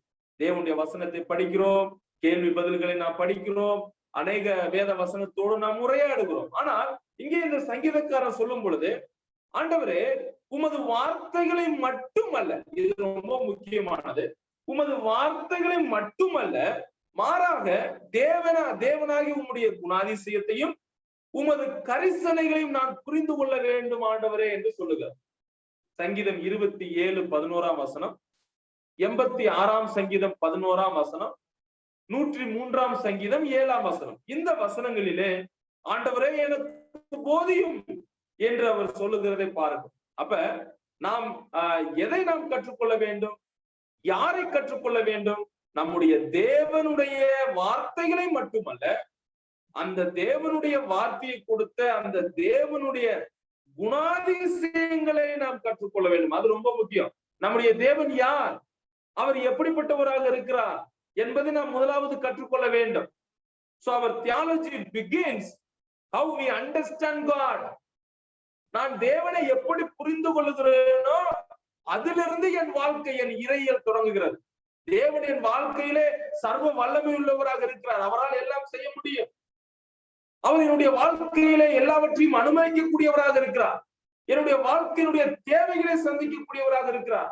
அவர் என்னோடு கூட இருக்கக்கூடியவராக இருக்கிறார் என்ற அந்த புரிதல் நமக்கு எப்பொழுது வருகிறதோ அப்பொழுதுதான் நாம் அவரை அதாவது நல்ல ஆழமான முறையில் அவர் யார் என்பதை அறிந்து கொள்ள முடியும். இந்த வார்த்தையை நான் ஒரு கமாண்டில படிக்கும் போது இப்படியா அந்த எழுத்தாளர் சொல்லி இருக்கிறார். அதாவது வாரன் டபிள்யூ வெர்ஸ்பே அப்படின்னு சொல்லக்கூடிய எழுத்தாளர் இந்த வார்த்தையை இப்படியாக கூறுகிறார். எப்படி ஒரு பிள்ளை, அதாவது ஒரு குழந்தை, ஒரு பிள்ளை தன்னுடைய பெற்றோர்களின் குணாதிசயங்களை புரிந்து கொள்கிறதோ. கவனிங்க, எப்படி ஒரு குடும்பத்துல ஒரு பிள்ளை தன்னுடைய பெற்றோர்களின் குணாதிசயங்களை புரிந்து கொள்ளுகிறதோ. என்ன புரிந்து கொள்ளுகிறது? நான் செய்வது என் பெற்றோருக்கு இது பிடிக்கும் அல்லது இது பிடிக்காது அப்படின்றது எப்படி அந்த பிள்ளை அறிந்து கொள்ளுகிறதோ, புரிந்து கொள்ளுகிறதோ, அதுபோல நாம் தேவனை புரிந்து கொள்ள வேண்டும். இன்னொரு வார்த்தை சொல்ல போனா, நான் செய்யறது, நான் பேசுறது, இது எல்லாம் ஆண்டவருக்கு பிரியப்படுத்தும், ஆண்டவருக்கு பிடிக்கும் அப்படின்னு நினைச்சு நாம செய்வது அவரை புரிந்து கொள்ளுவதற்கு சமம் என்று சொல்லுகிறார். மேலும் இங்கே அவர் சொல்லும் பொழுது பாருங்க, ஆண்டவரே, லார்ட் யூ டீச் மீ, எனக்கு உணர்வை தாரும், எனக்கு போதியும் என்று அவர் சொல்லுகிறதை நான் பார்க்கிறேன். சரி, இப்ப தேவனுடைய வழிகள் அவர் என்ன போதிக்க சொல்லுகிறார்?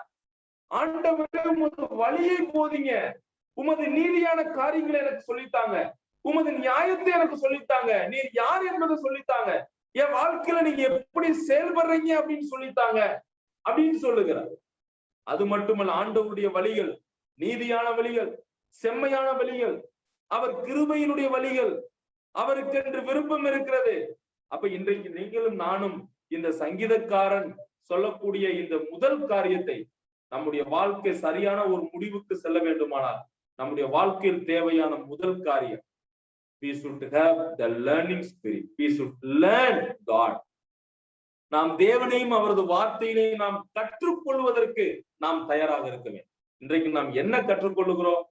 தேவனுடைய வழிகளை நாம் கற்றுக்கொள்கிறோமா? இது ரொம்ப முக்கியமானதுங்க. நம்முடைய வாழ்க்கையில, என்னுடைய வாழ்க்கையில நான் தேவனுடைய வழியை நான் கற்றுக்கொள்ளுகிறேனா? ஆண்டவருடைய வழி எப்படிப்பட்டது? அது நீதியானது, நியாயமானது. அப்படிப்பட்ட வழியை நான் கற்றுக்கொள்ளுகிறேனா? நாம் கற்றுக்கொள்ளுகிறேனா? இது இந்த கேள்வி என்னிடத்திலும் உங்களிடத்திலும் கேட்கப்படுகிறது.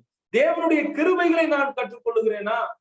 எனக்கு விருப்பம் உண்டா? ஆண்டவரே, என் வாழ்க்கையில் நீங்க என்ன செய்ய விரும்புறீங்க செய்யுங்க, எனக்கு நீங்க போதிங்க, உணர்வை தாங்க, நான் கற்றுக்கொள்றேன் அப்படின்ற ஒரு உணர்வு நமக்கு இருக்கிறதா?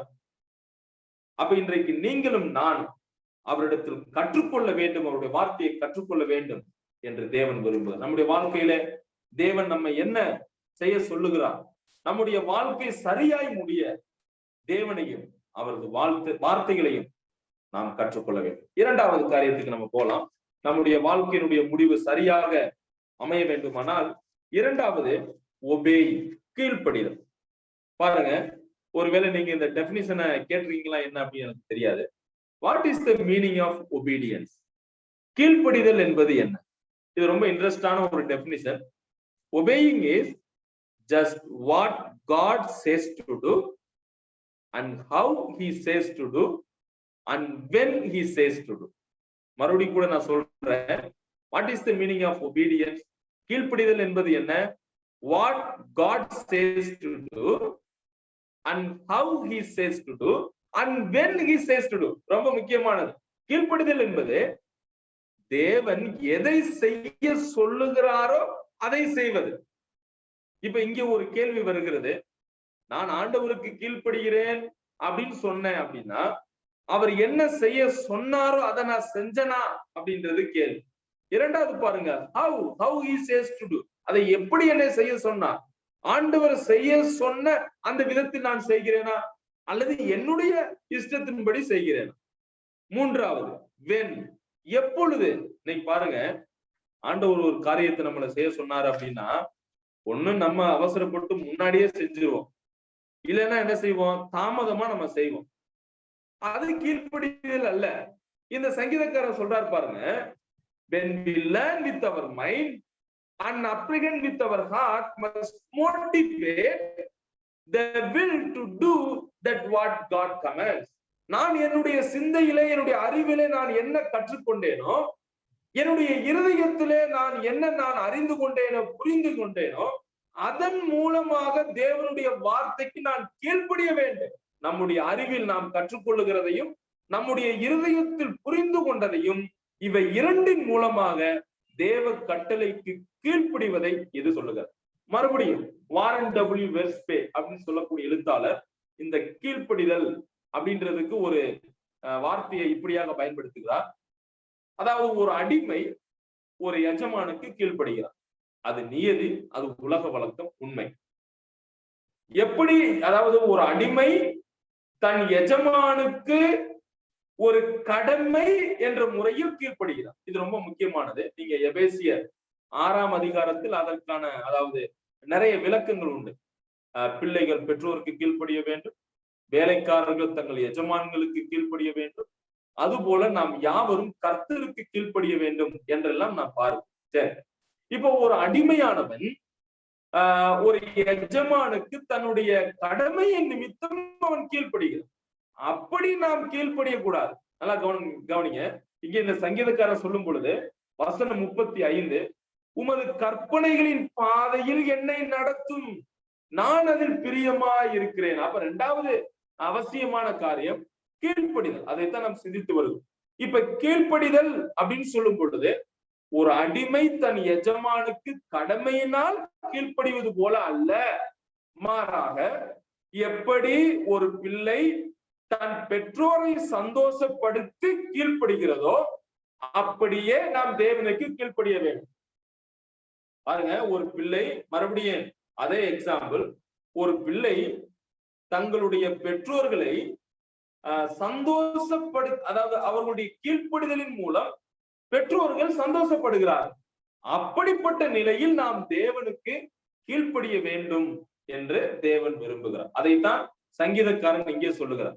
எபேசியர் 6ஆம் அதிகாரம் 6வது வசனத்தில் நாம் பார்த்தால், மனப்பூர்வமாய் தேவனுடைய சித்தத்தின்படி செய்யுங்கள். சோ அந்த மனப்பூர்வம் என்பது ரொம்ப முக்கியமானது. அப்ப ஆண்டவருக்கு நாம் கீழ்ப்படிவதில் மனப்பூர்வம் என்பது அவசியம். நான் சொன்னேன், ஒரு அடிமை தன் எஜமானுக்கு எப்படி கீழ்ப்படுகிறாராம், கடமையின் நிமித்தம் கீழ்ப்படுகிறாராம். ஆனால் நீங்களும் நானும் இந்த சங்கீதக்காரர் சொல்லுவது போல நாம் தேவனுக்கு எப்படி கீழ்ப்படிய வேண்டுமா, மனப்பூர்வமாய். அந்த மனப்பூர்வம் அப்படின்னு சொல்லும் பொழுது நான் முன்னாடி சொன்ன அந்த டெபினிஷன் வருது. அவர் எப்ப செய்ய சொன்னாரோ, என்ன செய்ய சொன்னாரோ, எப்பொழுது செய்ய சொன்னாரோ அதை அப்படியே செய்வது. அதைத்தான் எபேசியர் 6:6 வாசிக்கிறோம். மனப்பூர்வமாய் தேவனுடைய சித்தத்தின்படி செய்யுங்கள். சங்கீதம் 40ஆம் சங்கீதம் 8வது வசனம். இந்த 40ஆம் சங்கீதம் it is known as the messianic psalms, மேசியாவின் சங்கீதம் என்று அழைக்கக்கூடிய ஒரு சங்கீதம். இந்த சங்கீதத்தில் ஆண்டவராகிய இயேசு கிறிஸ்துவை குறித்து பேசப்படுகிறதை பார்க்கிறோம். அங்கே இயேசு கிறிஸ்து என்ன சொல்லுகிறார்? சங்கீதம் 48, தேவனே உமக்கு பிரியமானதை செய்ய விரும்புகிறேன், உமக்கு பிரியமானதை செய்ய விரும்புகிறேன் அப்படின்னு அவர் சொல்றத நம்ம பார்க்க முடியும்.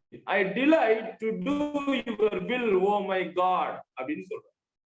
யோவான் 8ஆம் அதிகாரம் 29ஆம் வசனம், ஜான் சாப்டர் 8 verse 29, அங்கேயும் இயேசு என்ன சொல்லுகிறார்? என்னுடைய பிதாவுக்கு பிரியமானவைகளையே நான் செய்கிறேன் என்று சொல்லுது. கடைசியாக யோவான் 7:17 படிக்கிறோம், தேவனுடைய சித்தத்திற்கு விருப்பத்தோடு நாம் கீழ்ப்படிய. அப்ப இந்த சங்கீதக்காரன் அவனுடைய வாழ்க்கை நன்றாக முடிய வாழ்க்கைக்கு தேவையான இரண்டாவது காரியம் ஒபேயிங், கீழ்ப்படியல். இன்றைக்கு இந்த சத்தியத்தை நாம் அறிந்து கொண்டு நாம் அவரை போல தேவனுக்கு கீழ்ப்படிய வேண்டும் என்பதை தேவன் விரும்புகிறார். Right. If you want to know God's truth, we must be willing to obey God's will. தேவனுடைய சித்தத்திற்கு நாம் கீழ்ப்படிந்தால்தான் அவருடைய சத்தியத்தை நாம் அறிந்து கொள்ள வேண்டும். அப்ப இங்க ஒரு கேள்வி வருகிறது. Do we obey to our God? Do we obey to God's word? தேவனுக்கும் அவருடைய வார்த்தைக்கும் நாம் கீழ்ப்படுகிறோமா?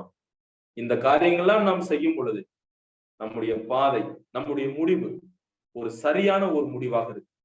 மூன்றாவது காரியத்துக்கு நாம் வரலாம். நாம் சுருக்கமாக முடித்து விடலாம். டிலைட்டிங். வசனம் 36 மற்றும் 37, அதை நாம் தமிழிலே சொன்னால் சந்தோஷம், டிலைட்டிங் அல்லது மகிழ்ச்சியா இருப்பது. இந்த வசனத்தை பாருங்க, கொஞ்சம் கவனிங்க. 36, 37ல, என் இருதயம் பொருளாசையை சாராமல் உமது சாட்சிகளை சாரும்படி செய். நான் அப்பதே சொன்ன இன்ட்ரோடக்ஷன்ல, சாட்சிகள் என்பது இங்கே it refers to God's word, தேவனுடைய வார்த்தையை குறிக்கிறது. அப்ப இந்த சங்கீதக்காரன் சொல்றாரு, ஆண்டவரே என் இருதயம் பொருளாசைய சாராம உமது சாட்சிகளை சாரும், உமது வார்த்தையில நான் சார்ந்திருக்க நீங்க உதவி செய்யுங்க. 37ஆம் வசனத்துல பாருங்க, மாயையை பாராதபடி நீர் என் கண்களை விலக்கி உமது வழிகளில் என்னை உயிர்ப்பியும். சோ இந்த வசனம் நமது இருதயமும் நமது சிந்தையும் உலக பிரகாரமான ஆஸ்திகள் அல்லது ஐஸ்வர்யங்களையும் அழிந்து போகும் இந்த உலகத்தையும் அதனுடைய காரியங்களுக்கு செல்லாமல் தேவனுடைய சத்தியத்திற்கு நேராக நாம் செல்ல வேண்டும் என்று எச்சரிக்கிறது. பாத்தீங்கன்னா 36 அதைத்தான் சொல்லுது. என் இருதயம் பொருளாசையை சாராமல் உமது தேவனுடைய வசனத்தில் நான் சார உதவி செய்யுங்க ஆண்டவரே அப்படின்னு சொல்றது. அப்ப நம்முடைய இருதயம், சிந்தை யாரிடத்தில் அல்லது எதை நோக்கி இருக்கிறது? தேவனுடைய வார்த்தைக்கு நேரே இருக்கிறதா அல்லது உலகத்திற்கு நேரே இருக்கிறதா? அப்ப என்னுடைய சந்தோஷம் தேவனுடைய வார்த்தையில் இருக்க வேண்டும். அதைத்தான் இந்த எழுத்தாளர், இந்த சங்கீதக்காரர் சொல்லுகிறார், I should be delighting in Lord, in God's word. தேவனுடைய வார்த்தையில் நான் மகிழ்ச்சி அடைகிறேன், நான் சந்தோஷமாக இருக்கிறேன். ஆண்டவரே என் இருதயம் பொருளாசையை சார வேண்டாம், ஏனென்றால் என்னுடைய மகிழ்ச்சி உமது வேதத்திலே இருக்கிறது என்று அவர் சொல்லுகிறதை நான் பார்க்க முடியும். ஆபிரகாமை குறித்து நமக்கு தெரியும். He looked for the heavenly city and ended his life well. Lot, he looked at Sodom and ended badly. ஆபிரகாமை குறித்து ஆதியாகமம் 13ஆம் அதிகாரத்தில் பார்க்கிறோம், மற்றும் லோத்துவை குறித்தும் அங்கே படிக்கிறோம். அடுத்து எபிரேயர் 11ஆம் அதிகாரம் 8 - 16 வசனங்கள்ல நம்ம பார்க்கிறோம். சாலமோனை குறித்து நமக்கு தெரியும். பிரசங்கி புத்தகத்தை நீங்கள் படித்திருக்கலாம்னா ரொம்ப அது ஒரு இன்ட்ரெஸ்டான ஒரு புக். அங்க சொல்லுவார் சாலமோன், என்கிட்ட இல்லாத எதுவுமே இல்லை, ஐ ஹேட் எவ்ரிதிங், எனக்கு எல்லாம் இருந்தது. திராட்சை தோட்டம் இருந்துச்சு, வேலைக்காரங்க இருந்தாங்க, நிறைய மனைவி இருந்தாங்க, சிங்காரவனத்தை நான் உண்டாக்குனேன், பயங்கரமா எனக்கு நான் என்னென்ன நினைச்சனோ அது எல்லாமே நான் அனுபவித்தேன். ஆனால் இது எல்லாம் மாயை. எவ்ரிதிங் இஸ் வானிட்டி அப்படின்னு சொல்றாரு. இது எல்லாம் மாயை, இந்த உலகம் மாயை. தேவனுடைய வார்த்தையோ என்றென்றைக்கும் நிலைத்திருக்கும். நீங்கள் உலகத்தை சார வேண்டாம், நீங்கள் தேவனுடைய வார்த்தையை சார்ந்திருங்கள் என்று சொல்லி சாலமோன் பல நேரங்களில் நமக்கு நினைவூட்டுகிறதை நான் பார்க்க முடியும். 12ஆம் அதிகாரம் என்று நினைக்கிறேன், பிரசங்கி 12ஆம் அதிகாரம் கடைசி 2 வசனம் அங்கே சொல்லுகிறார், தேவனுடைய வசனத்தை நீங்க பாருங்க, தேவனுடைய வார்த்தையை நீங்க பாருங்க, ஆண்டவருக்கு நீங்க பயந்துருங்க, அவருடைய வார்த்தையை நீங்க கை கொள்ளுங்க, உலகத்துக்குள்ள போங்க, உலகத்துல உள்ளதை செய்யுங்க அப்படின்னு சாலமோன் சொல்லவே இல்லை. அப்ப ரொம்ப முக்கியமானது நமது அந்த இருதயம், நம்முடைய அந்த வாழ்க்கை உலகத்தில் இருக்கக்கூடாது, உலகமும் உலகத்தினுடைய இச்சைகளின் மேல இருக்கக்கூடாது. அதை குறித்துதான் படித்து வருது. அப்ப சாலமோனுக்கு எல்லாம் இருந்தது, ஆனால் எவ்ரிதிங் இஸ் வானிட்டி அப்படின்னு சொல்றாரு. எல்லாம் மாய். 1 யோவான் 2ஆம் அதிகாரம் 15, 16, 17 போன்ற வசனங்கள் நமக்கு தெரியும். உலகத்திலும் உலகத்தில் உள்ளவைகளிலும் அன்பு கூறாதீங்க. ஏன் அன்பு கூறக்கூடாது? Why you should not love the world? Why we should not love the world? ஏனென்றால் உலகம் தற்காலிகமானது. அதிலே மாம்சத்தின் இச்சை உண்டு, கண்களின் இச்சை உண்டு, ஜீவனத்தின் பெருமை உண்டு. இது எல்லாம் நிலைத்து நிற்காது, இதெல்லாம் அழிந்து போக போகிறது. அப்ப நாம் கற்றுக்கொள்ளக்கூடிய காரியம், நாம் நம்முடைய அதாவது உலகத்துல நம்முடைய கண்கள் இருக்கக்கூடாது, நாம் அதிலே சந்தோஷப்படுவதற்கு பதிலாக தேவனுடைய வார்த்தையில் நாம் சந்தோஷப்பட வேண்டும் என்று தேவன் விரும்புகிறார். நமது இருதயம் எதை சார்ந்து இருக்கிறதோ, அல்லது நமது இருதயம் எதை அன்பு கூறுகிறதோ, அல்லது எதை விரும்புகிறதோ அதற்கு நேராகத்தான் நம்முடைய கண்கள் செல்லும். மத்தேயுல அழகா சுவிசேஷ பகுதியில ஆண்டவர் சொன்னார், உங்களுடைய பொக்கிஷம் எங்கேயோ அங்கேயே உங்களுடைய இருதயம் இருக்கும். அப்ப இன்றைக்கு என்னுடைய சந்தோஷம் எதில் இருக்கிறது? உலகத்திலா, தேவனுடைய வார்த்தையிலா? இது ரொம்ப முக்கியமானது. பாருங்க, அதற்கு உதாரணம் பல வசனங்களை நம்மால் சொல்ல முடியும். சங்கீதம் 101, 2-6 வசனங்கள், என்னாகமம் 15ஆம் அதிகாரம் 37-41, எரேமியா 22ஆம் அதிகாரம் 17ஆம் வசனம். இந்த வசனங்கள் எல்லாம் நாம் பார்த்தால், அதாவது நமது இருதயம் எதை சார்ந்திருக்கிறதோ அங்கே நமது கண்கள் செல்லும் என்று நான் படிக்கிறேன். யாக்கோபு 1ஆம் அதிகாரம் 5-8 வரை உள்ள வசனங்கள்ல, அதாவது இப்படிப்பட்ட குணம் உள்ளவங்களுக்கு யாக்கோபு ஒரு பேர் சூட்டுகிறார், இருமனம் உள்ளவர்கள், டபுள் மைண்டட் பீப்புள். இருமனம் உள்ளவர்கள். இருமனம் என்பது என்ன? ஒரு பக்கம் உலகம், ஒரு பக்கம் தேவனுடைய வார்த்தை. we cannot go together. நம்ம ரெண்டும் ஒன்னா நம்ம கொண்டு போக முடியாது. நான் புரிந்து கொள்ள வேண்டும். ஓகே, 4வது காரியம், வசனம் 38-39. இந்த 2 வசனங்களில் ஃபியரிங், நாம் நம்முடைய வாழ்க்கையினுடைய முடிவு சரியாக கொண்டு செல்ல 4வது காரியம், எதிர்பார்க்கக்கூடிய காரியம் பயப்படுறது, ஃபியரிங். வசனம் 38-39. இந்த பாருங்க, அதாவது இது ரொம்ப இன்ட்ரெஸ்டிங்கான ஒரு ஸ்டேட்மெண்ட் நான் கண்டுபிடிச்சிருக்கிறேன்.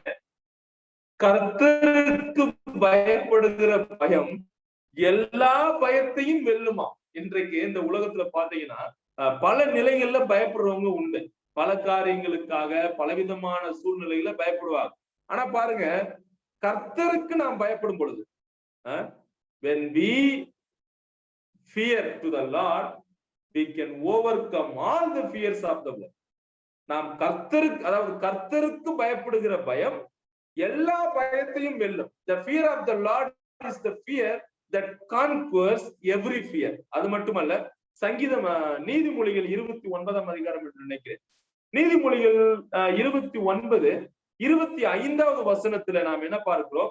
மனுஷனுக்கு பயப்படும் பயம் கண்ணியை வருவிக்கும், இது நம்மை தோல்வி அடைய செய்யும், நம்மை அடிமைத்தனத்திற்கு நேராக நடத்தி செல்லும் என்று நாம் படிக்கிறோம். அப்ப நாம் இந்த ஒரு வார்த்தையை புரிந்து கொள்கிறோம், we should not fear man, rather we should fear God. நாம் மனிதர்களுக்கு பயப்பட வேண்டிய அவசியம் இல்லை, தேவனுக்கு பயப்படுவது அவசியம். அப்ப இப்படிப்பட்ட நிகழ்வுகள், இப்படிப்பட்ட காரியங்கள் எல்லாம் நாம் செய்யும் பொழுது நாம் சரியான பாதையை நாம் சரியான பாதையில் போகிறோம் என்பதை நாம் புரிந்து கொள்ள வேண்டும். இங்க பாருங்க, ஒரு இன்ட்ரெஸ்டான காரியம் சொல்றேன் பாருங்க. 38ஆம் வசனம், 39ஆம் வசனம். உமக்கு பயப்படுகிறதற்கு ஏற்ற உமது வாக்கை உமது அடியேனுக்கு உறுதிப்படுத்தும். 39, நான் அஞ்சுகிற நிந்தையை விலக்கி அருளும். இந்த வசனத்தை நீங்க நல்லா கொஞ்சம் கவனமா படிச்சு பாருங்க. The psalmist was not afraid of his enemies. இந்த சங்கீதக்காரன் தன்னுடைய எதிராளிகளை நினைச்சு அவர் பயப்படல. நீங்க அந்த வசனத்தை நல்லா படிச்சா பாருங்க, தெரியும். உமக்கு பயப்படுகிறதற்கு ஏற்ற உமது வாக்கை உமது அடியனுக்கு உறுதிப்படுத்தும். So the psalmist never he afraid about his enemies. ஆனா தன்னுடைய எதிராளிகள் நினைச்ச அவர் பயப்படல. ஏன்னா அவருக்கு தெரியும், என் கூட இருக்கிற ஆண்டவர் பெரியவர், இந்த எதிராளிகள் எல்லாம் ஈஸியா என்னால ஜெயிக்க முடியும், ஆண்டவர் எனக்கு நிறைய வாக்குத்தத்தங்களை கொடுத்திருக்கு, அவர் என் கூட இருக்கிறார், அவர் பலத்தினால் நான் ஜெயிச்சிருவேன் அப்படின்னு இந்த சங்கீதக்காரனுக்கு நல்லாவே தெரியும். ஆனா அவர் எதுக்கு பயப்படுறாரா? he was afraid of disgracing the Lord and bringing dishonor to his great name. பாருங்க, உண்மையிலே இதை நான் படிக்கும் பொழுது ரொம்ப ஆச்சரியப்பட்டேன். அவர் எதுக்கு பயந்தாராம்? எதுக்கு பயப்பட்டாராம்? என் வாழ்க்கை மூலமாக ஆண்டவருடைய நாமத்தை நான் ஒருவேளை தூசிப்பதற்கு நேரம் போயிருவனோ, அல்லது நான் ஒரு மரியாதை குலைச்சலை உண்டு பண்ணுவேனோ, அதற்கு பயப்படுகிறார். ரொம்ப முக்கியமானது இது. மறுபடியும் அந்த சென்டென்ஸ் நான் வாசிக்கிறேன் பாருங்க. he was not afraid of his enemies, but he was afraid of disgracing the Lord and bringing dishonor to his great name. ஆண்டவருடைய பெயருக்கு நான் எதையும் களங்கம் கொண்டு வந்து விடுவேனோ, அவருடைய பெயரை நான் தவறான முறையில் பயன்படுத்தி விடுவேனோ, ஆண்டவரை நான் தவறான நிலைக்கு கொண்டு போய் விடுவேனோ என்று பயப்படுகிறேன். இப்படிப்பட்ட அந்த பயம் நம்மகிட்ட இருக்கா? இது ரொம்ப முக்கியமானது. அது பாருங்க, many a times we fear for men, not to God. ஆனா இந்த சங்கீதக்காரன் சொல்றாரு பாருங்க, நான் ஆண்டவருக்கு பயப்படுறேன். எதுக்கு பயப்படுறேன்? என் வாழ்க்கையில நான் செய்யக்கூடிய காரியம் எதுவுமே தேவனை குறைச்சிடக்கூடாது. நான் என் வாழ்க்கையில பேசக்கூடிய அந்த பேச்சு, நான் செய்யக்கூடிய செயல், என்னுடைய வாழ்க்கை ஆண்டவர் இது டிஸ்ஹானர் பண்ணிடக்கூடாது. அவரை மதிப்பில்லாத ஒரு தேவனை ஆக்கிடக்கூடாது. அதுக்காக என் வாழ்க்கை நான் செய்யக்கூடிய ஒண்ணு இது எப்படி அப்படின்னு நான் நினைச்சு நான் செய்யறேன், அதுக்குதான் நான் பயப்படுறேன் அப்படின்னு சொல்றேன். இன்றைக்கு இப்படிப்பட்ட அந்த அனுபவம் நமக்கும் இருக்க வேண்டும் என்று தேவன் விரும்புகிறார். நாம் ஆண்டவருக்கு எந்த நிலையில் நாம் பயப்படுகிறோம் அப்படின்றத நாம் புரிந்து கொள்ள. மோசே ஒரு இடத்துல சொல்லுவார், என்ன ஆகும் என்று நினைக்கிறேன். அதாவது அங்கே மோசே தேவனுக்கு பயந்து இருந்தார் அப்படின்னு சொல்லும் போது, அதாவது the fearing it refers to the understanding of God. தேவனை புரிந்து கொள்வதுதான் அவருக்கு பயப்படக்கூடிய பயம். அங்கே மோசே அதைத்தான் சொல்லுகிறார், when I see his holiness I fear God. நான் அவர் எப்படிப்பட்டவர், அவர் பரிசுத்தம் உள்ளவர் என்பதை நான் அறிந்த பொழுதே நான் பயப்படுகிறேன் அப்படின்னு ஒரு இடத்துல அவர் சொல்வார். அப்ப வாட் இஸ் ஃபியர்? அவர் எப்படிப்பட்டவர், அவருடைய தன்மை என்ன, அவருடைய நிலைப்பாடு என்ன என்பதை புரிந்து கொள்வதே அவருக்கு பயப்படும் பயம். இப்ப நான் இப்படியா சொல்றேன், தேவன் பரிசுத்தம் உள்ளவர் அப்படின்னு நம்ம புரிந்து கொண்டால், அவர் எல்லாவற்றிற்கும் மேலானவர், அவரால் எல்லாம் செய்ய முடியும் என்று புரிந்து கொண்டால், நாம் ஆட்டோமேட்டிக்கா அவருக்கு நாம் பயந்துதான் ஆகுவேன். ஓகே, சோ ஆமை ஃபியரிங் காட், நான் தேவனுக்கு பயப்படுகிறேன். இந்த சங்கீதக்காரன் பயந்தது போல எதற்கு பயப்படுகிறோம்? நம்முடைய வார்த்தை தேவனுக்கு பிரியத்தை கொண்டு வருகிறதா, அல்லது ஆமை பிரிங் சேம் டு காட், என்னுடைய தேவனுக்கு நான் வெட்கத்தை கொண்டு வருகிறேனா என்னுடைய வார்த்தையின் மூலமாக, என்னுடைய நடக்கையின் மூலமாக, the way I talk, the way I live, நான் என்னுடைய வாழ்க்கையின் மூலமாக தேவனை எப்படி நான் கொண்டு வருகிறேன்? யோசித்து பார்க்க வேண்டிய ஒரு விஷயம். So let us fear God. நாம் தேவனுக்கு பயப்படும். கடைசியாக 40ஆம் வசனம், நம்முடைய வாழ்க்கையினுடைய முடிவு சரியாக கொண்டு செல்ல தேவையான முக்கியமான காரியம் லாங்கிங், வாஞ்சை. வசனம் 40வது வசனத்தை நம்ம பார்த்தோம் அப்படின்னா அதுல பதில் சொல்றாரு, இதோ உம்முடைய கட்டளைகள் மேல் வாஞ்சையாய் இருக்கிறேன் அப்படின்னு சொல்றாரு. Okay, so longing is very important. சங்கீதம் 42ல கூட கோராகின் புத்திரர்களுடைய வாஞ்சையை நம்ம பார்க்கிறோம். மானானது நீரோடைகளை அல்லது நீரோடையை வாஞ்சித்து கதறுவது போல, தேவனே என் ஆத்துமா உம்மை வாஞ்சிக்க கதறுகிறது. அப்புறம் இன்னொரு இடத்துல சங்கீதக்காரன் சொல்லுவார், I have decided only one thing, நான் ஒரே ஒரு காரியத்தை நான் தேர்ந்தெடுத்திருக்கேன், நான் தீர்மானம் பண்ணியிருக்கேன், எப்பொழுதும் ஆண்டவரோடு கூட இருக்க வேண்டும் என்று நான் விரும்புகிறேன். இங்கே எதற்காக வாஞ்சியா இருக்கிறாராம்? 40ஆம் வசனத்துல நீங்க படிச்சீங்கன்னா தெரியும், பாருங்க 40ஆம் வசனத்தை பாருங்க. இதோ உம்முடைய கட்டளைகள் மேல் வாஞ்சியா இருக்கிறேன் அப்படின்னா, நான் சொன்ன போது வசனத்தின் மேல் வாஞ்சியா இருக்கு. தேவனுடைய வசனம் பல காரியங்களுக்கு ஒப்பிடப்படுகிறது. நான் மத்தேயு 4ஆம் அதிகாரம் 4ஆம் வசனத்துல படிக்கும் பொழுது ஜீவ அப்பத்திற்கு இது ஒப்பிடப்படுகிறதை நான் பார்க்கிறோம். சங்கீதம் 119 103ல தேனுக்கு இது ஒப்பிடப்படுகிறது. அப்புறம் நம்ம பேதுருவுல நம்ம படிக்கும் பொழுது களங்கம் இல்லாத ஞான பாலுக்கு இது ஒப்பிடப்படுகிறது. ஒரு உறுதியான உணவுக்கு ஒப்பிடப்படுகிறது. கண்ணாடிக்கு ஒப்பிடப்படுகிறது. சோ இப்படி பல விதங்களில் வேதம் ஒப்பிடப்படுகிறது. இங்கே இந்த சங்கீதக்காரன் சொல்லும் பொழுது, ஆண்டவரே உமது வேதத்தில் உமது வார்த்தையின் மேல் நான் பிரியமாயிருக்க, உமது கட்டளையின் மேல், உமது தேவனுடைய வசனத்தின் மேல் நான் வாஞ்சியா இருக்கிறேன் என்று சொல்றேன். என்னுடைய வேத ஆராய்ச்சியை நான் இதோடு முடிவு செய்கிறேன். அப்ப நாம் கற்றுக்கொண்ட காரியம், நான் சொன்னேன், we all have good beginning. நம்முடைய ஆரம்பம் நன்றாக நாம் ஆரம்பிக்கிறோம். ஆனா how I am going to end, என்னுடைய வாழ்க்கை நான் எப்படி முடிக்க போகிறேன்? சரியான பாதையிலே நான் நடத்தி செல்கிறேனா? என்னுடைய வாழ்க்கை சரியான முறையில் முடிவடையுமா? அதற்கு we need to live a consistent life. உறுதியான ஒரு நிலையான வாழ்க்கையை இந்த உலகத்தில் நாம் வாழ வேண்டும். அதற்கு தேவையானவைகள் என்ன? நம்பர் 1 லேர்னிங், கற்றுக்கொள்ளுதல். 2வது கீழ்ப்படிதல், ஒபேயிங். 3வது அவருடைய வார்த்தையில் சந்தோஷமாயிருத்தல். 4வது ஃபியரிங், அவருக்கு பயப்படுதல். 5வது வாஞ்சையாயிருத்தல். ஓகே, சோ அப்ப அந்த கேள்வி நம்மிடம் வருகிறது, நான் உண்மையிலேயே தேவனிடத்தில் நான் விரும்புகிறேன், நான் கொள்ளுகிறேன். தேவன் யார் என்பதை நான் அறிந்து கொள்கிறேன். நம்பர் 2, உண்மையிலே நான் அவருக்கு கீழ்ப்படுகிறேன், மனப்பூர்வமாய் நான் அவருடைய வார்த்தையில் சந்தோஷமாய் இருக்கிறேன், அவருக்கு நான் பயப்படுகிறேன். கடைசியாக அவருடைய வார்த்தையின் மேல் நான் வாஞ்சையாய் இருக்கிறேன். Let us do these things. Let us learn. அதாவது தேவன் யார் என்பதை நாம் கற்றுக்கொள்வோம், அவருக்கு நாம் கீழ்ப்படிவோம், நாம் அவருடைய வார்த்தையில் சந்தோஷமாக இருப்போம், அவருக்கு பயப்படுவோம், கர்த்தருடைய வசனத்தின் மேல் வாஞ்சையா இருப்போம். இப்படி நிலையான ஒரு கன்சிஸ்டன்ட் லைஃப் இந்த உலகத்தில் நாம் வாழும் பொழுது I am very sure we are going to end in a well manner. நம்முடைய வாழ்க்கை நல்ல ஒரு முறையில் நாம் முடிப்போம். ஆண்டவராய் இயேசு கிறிஸ்து பவுலும் அதற்கு உதாரணமாக இருக்கு. இந்த காரியங்களை இன்றைக்கு நாம் ஒரு தீர்மானம் எடுப்போம், செய்வோம். தேவனுடைய நாமம் மகிமைப்படுவதாக. இப்படிப்பட்ட வாய்ப்பை கொடுத்த கோடம்பாக்கம் கிறிஸ்டியன் அசெம்பிளி மற்றும் காஸ்பல் லிட்ரேச்சர் மினிஸ்ட்ரிஸ் போன்ற ஊழியங்களை பொறுப்பெடுத்து நடத்தக்கூடிய சபையாருக்கும் அந்த சந்தோஷ் ஜான்சன் அவர்களுக்கும் என்னுடைய தனிப்பட்ட மற்றும் குடும்ப சகோதர சபை பரமக்குடி சகோதர சபை சார்பாக என்னுடைய நன்றிகளை நான் தெரிவிக்கிறேன். தேவனுடைய நாமம் மகிமைப்படுவதாக. ஆமென். Amen. Thank you, Brother Kriston Prabhu from Paramagudi.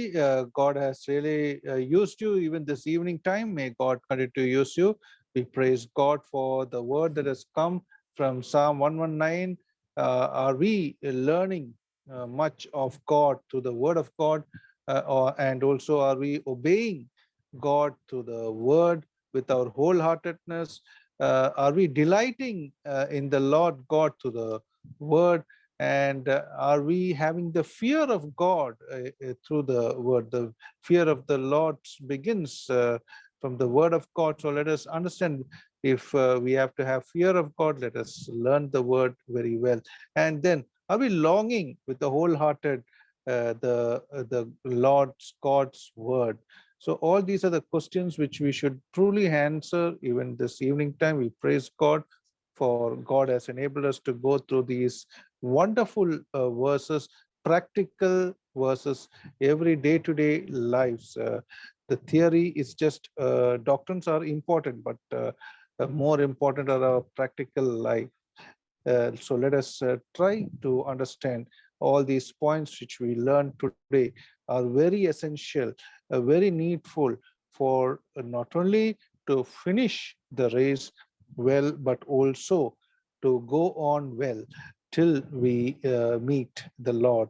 So thank you, Brother Kriston Prabhu from Paramakudi, for bringing us this word from Paramakudi. May the good Lord continue to use you. We praise God from Chennai to there in Paramakudi, all of you, and across on behalf of all the dear participants who have participated and heard the word of God. May the good Lord be with you. Continue to use the talent gift God has given to you, your family, and the assembly there, and all the dear ones. May the blessed Lord be with you. Also, we thank Jerry and Jimry, the two brothers, young brothers, for their singing from Coimbatore. We praise God for them, and we thank all the participants for having participated from various quarters of Tamil Nadu and across. May the good Lord be with you all. We praise God for the prayers made. Now we are closing here with another closing prayer. I request Brother Inbanathan evangelist from near Chennai to close the meeting with a word of prayer. Over to Brother Inbanathan in Semed Assembly, evangelist there, to close the meeting with a word of prayer. Brother ஜெபிக்கலாம். எங்கள் கிருபை நிறைந்த எங்கள் நல்ல ஆண்டவரே, அருமையான நல்ல மாலை பொழுதிலே விதமாக தேவ பிள்ளைகளாய் நாங்கள் ஒன்று கூடும்படியான ஒரு நல்ல முகாந்திரம் இந்த ஜூம் இணைப்பின் வழியாய் ஆண்டவரே, இந்த குமாரன் எங்கள் ஆண்டவர் இயேசு கிறிஸ்து எங்கள் மீது வைத்த அந்த உன்னதமான அன்பு, உச்சிதமான அன்பை நாங்கள் நினைவு கூர்ந்து கர்த்தரை நாங்கள் துதிக்கிறோம். எங்களை உடைய பிள்ளைகள் என்கிற மாபெரும் சுதந்திரத்தை எங்களுக்கு தந்து ஒவ்வொரு நாளும் உம்முடைய திவ்ய வார்த்தையினால் எங்களை போஷித்து, எங்களை வளர்த்து, எங்களை பாதுகாத்து வருகிறதற்காக ஸ்தோத்திரம். உம்முடைய சேட்டை மறைவிலே, உம்முடைய பாதுகாப்பிலே, உம்முடைய வசன வேலியில எங்களை பாதுகாக்கிறதை நாங்கள் ஆண்டவரை உணர்ந்து கர்த்தருக்கு நன்றி செலுத்துகிறோம். எப்பொழுதும் உடைய வசனங்கள் எங்களை சூழ்ந்து எங்களை பாதுகாக்கிறது. உடைய வசனங்கள் கேட்டு அதிலே நாங்கள் மகிழ்ச்சி அடைகிறோம், சந்தோஷப்படுகிறோம். ஆண்டவரே, தேவதாசர்கள் மூலமாய் தொடர்ந்து மிக நாட்களாக ஆண்டவரே இந்த ஜூம் இணைப்பின் வழியாய் குடம்பாக்கம் சபையார் மூலமாக முக்கியமாக அந்த சகோதரர் சந்தோஷ் ஜான்சன் எடுத்துக்கொள்கிற சிரத்துக்காக ஊழியத்தினுடைய அருமையான இந்த காரியங்களுக்காக நன்றி செலுத்துகிறோம். இன்றைக்கும் கூட நாங்கள் இந்த 315வது ஆண்டவரே ஜூம் இணைப்பின் பாடங்கள் வழியாக நாங்கள் இந்த நாளிலே பாடங்களை கற்றுக்கொள்ள உதவி செய்தீர். இன்றைக்கு நீர் நியமித்து போதிக்கும்படியாய் அனுப்பின அருமையான தேவனுடைய தாசர் கிறிஸ்டோன் பிரபுக்காக நன்றி செலுத்துகிறோம். ஆண்டவரே, அருமையான ஒரு சத்தியத்தை எங்களுடைய இருதயங்களிலே ஆண்டவரை பதித்து வைக்க, அதை நாங்கள் அதன்படி நடப்பதற்கு தேவ ஆவியானவர் எங்களுக்கு போதித்திருக்கிறீர். அதற்காக உமக்கு ஸ்தோத்திரம். ஆண்டவரே, எங்களுடைய வாழ்க்கையிலே ஆண்டவரே, நாங்கள் கர்த்தாவே தேவரீர் ஒரு நல்ல விதமான கிறிஸ்துவ வாழ்க்கை வாழ்ந்து முடிப்பதற்கு ஏற்ற காரியங்கள் என்னது என்பதை நாங்கள் இன்றைக்கு கற்றுக்கொண்டிருக்கிறோம். இந்த 5 காரியங்களை விளக்கி காண்பித்தார் தேவனுடைய தாசர். ஆண்டவரே, என்னுடைய வாழ்க்கையில நம்முடைய கற்பனைகளை நாங்கள் கற்றுக்கொள்ளக்கூடியவர்களாய் நாங்கள் இருக்கிறோம். கற்று அதன்படி நாங்கள் நடக்கிறவர்களாய் இருக்க வேண்டும் சுவாமி. கர்த்தாவே, கீழ்ப்படிதல் வேண்டும் என்கிற அந்த காரியத்தை நாங்கள் பார்க்கிறோம். இந்த வசனத்திலே ஆண்டவரே, நாங்கள் கேட்பது மட்டுமல்ல, அதன்படி நடக்கிறவர்களாய் நாங்கள் இருக்க நாங்கள் போதிக்கப்பட்டிருக்கிறோம். இந்த வசனத்திலே எங்களுக்கு மகிழ்ச்சி வைக்கப்பட்டிருக்கிறது, சந்தோஷம் வைக்கப்பட்டிருக்கிறது. காரணம், அது எங்களை நல்ல பாதையில, சரியான பாதையில நடத்துகிறது. எங்களுக்கு அதில் மகிழ்ச்சி கொடுக்கிறது. ஆண்டவரே, அதே போல எல்லா விதமான பயத்திலிருந்து எங்களுக்கு விடுதலை கொடுக்கிறது. தேவனுக்கு பயப்படும் பயத்தை எங்களுக்கு தருகிறது. கர்த்தாவே, அதற்காக நாங்கள் நன்றி செலுத்துகிறோம். கர்த்தாவே, எங்களுடைய இருதய வாஞ்சை இன்னும் அதிகமாய் அதிகரிக்கிறது தேவனுடைய வசனத்தின் மீது. ஆண்டவரே, இவைகளை நாங்கள் கற்றுக்கொள்ள உதவி செய்து, அது மாத்திரமல்ல ஆண்டவரே, எங்கள் ஆண்டவர் இயேசு கிறிஸ்துவை நாங்கள் உற்று பார்த்தோம்.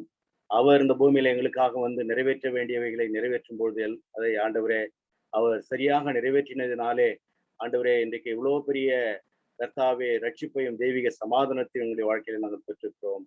அவருடைய வாழ்க்கையிலே ஒரு நல்ல போராட்டத்தை போராடினேன், ஓட்டத்தை முடித்தேன் என்று சொல்லக்கூடிய நிலைமையிலே பவுல் அங்கே தன்னுடைய வாழ்க்கையை தொடர்ந்ததை பார்க்கிறோம்.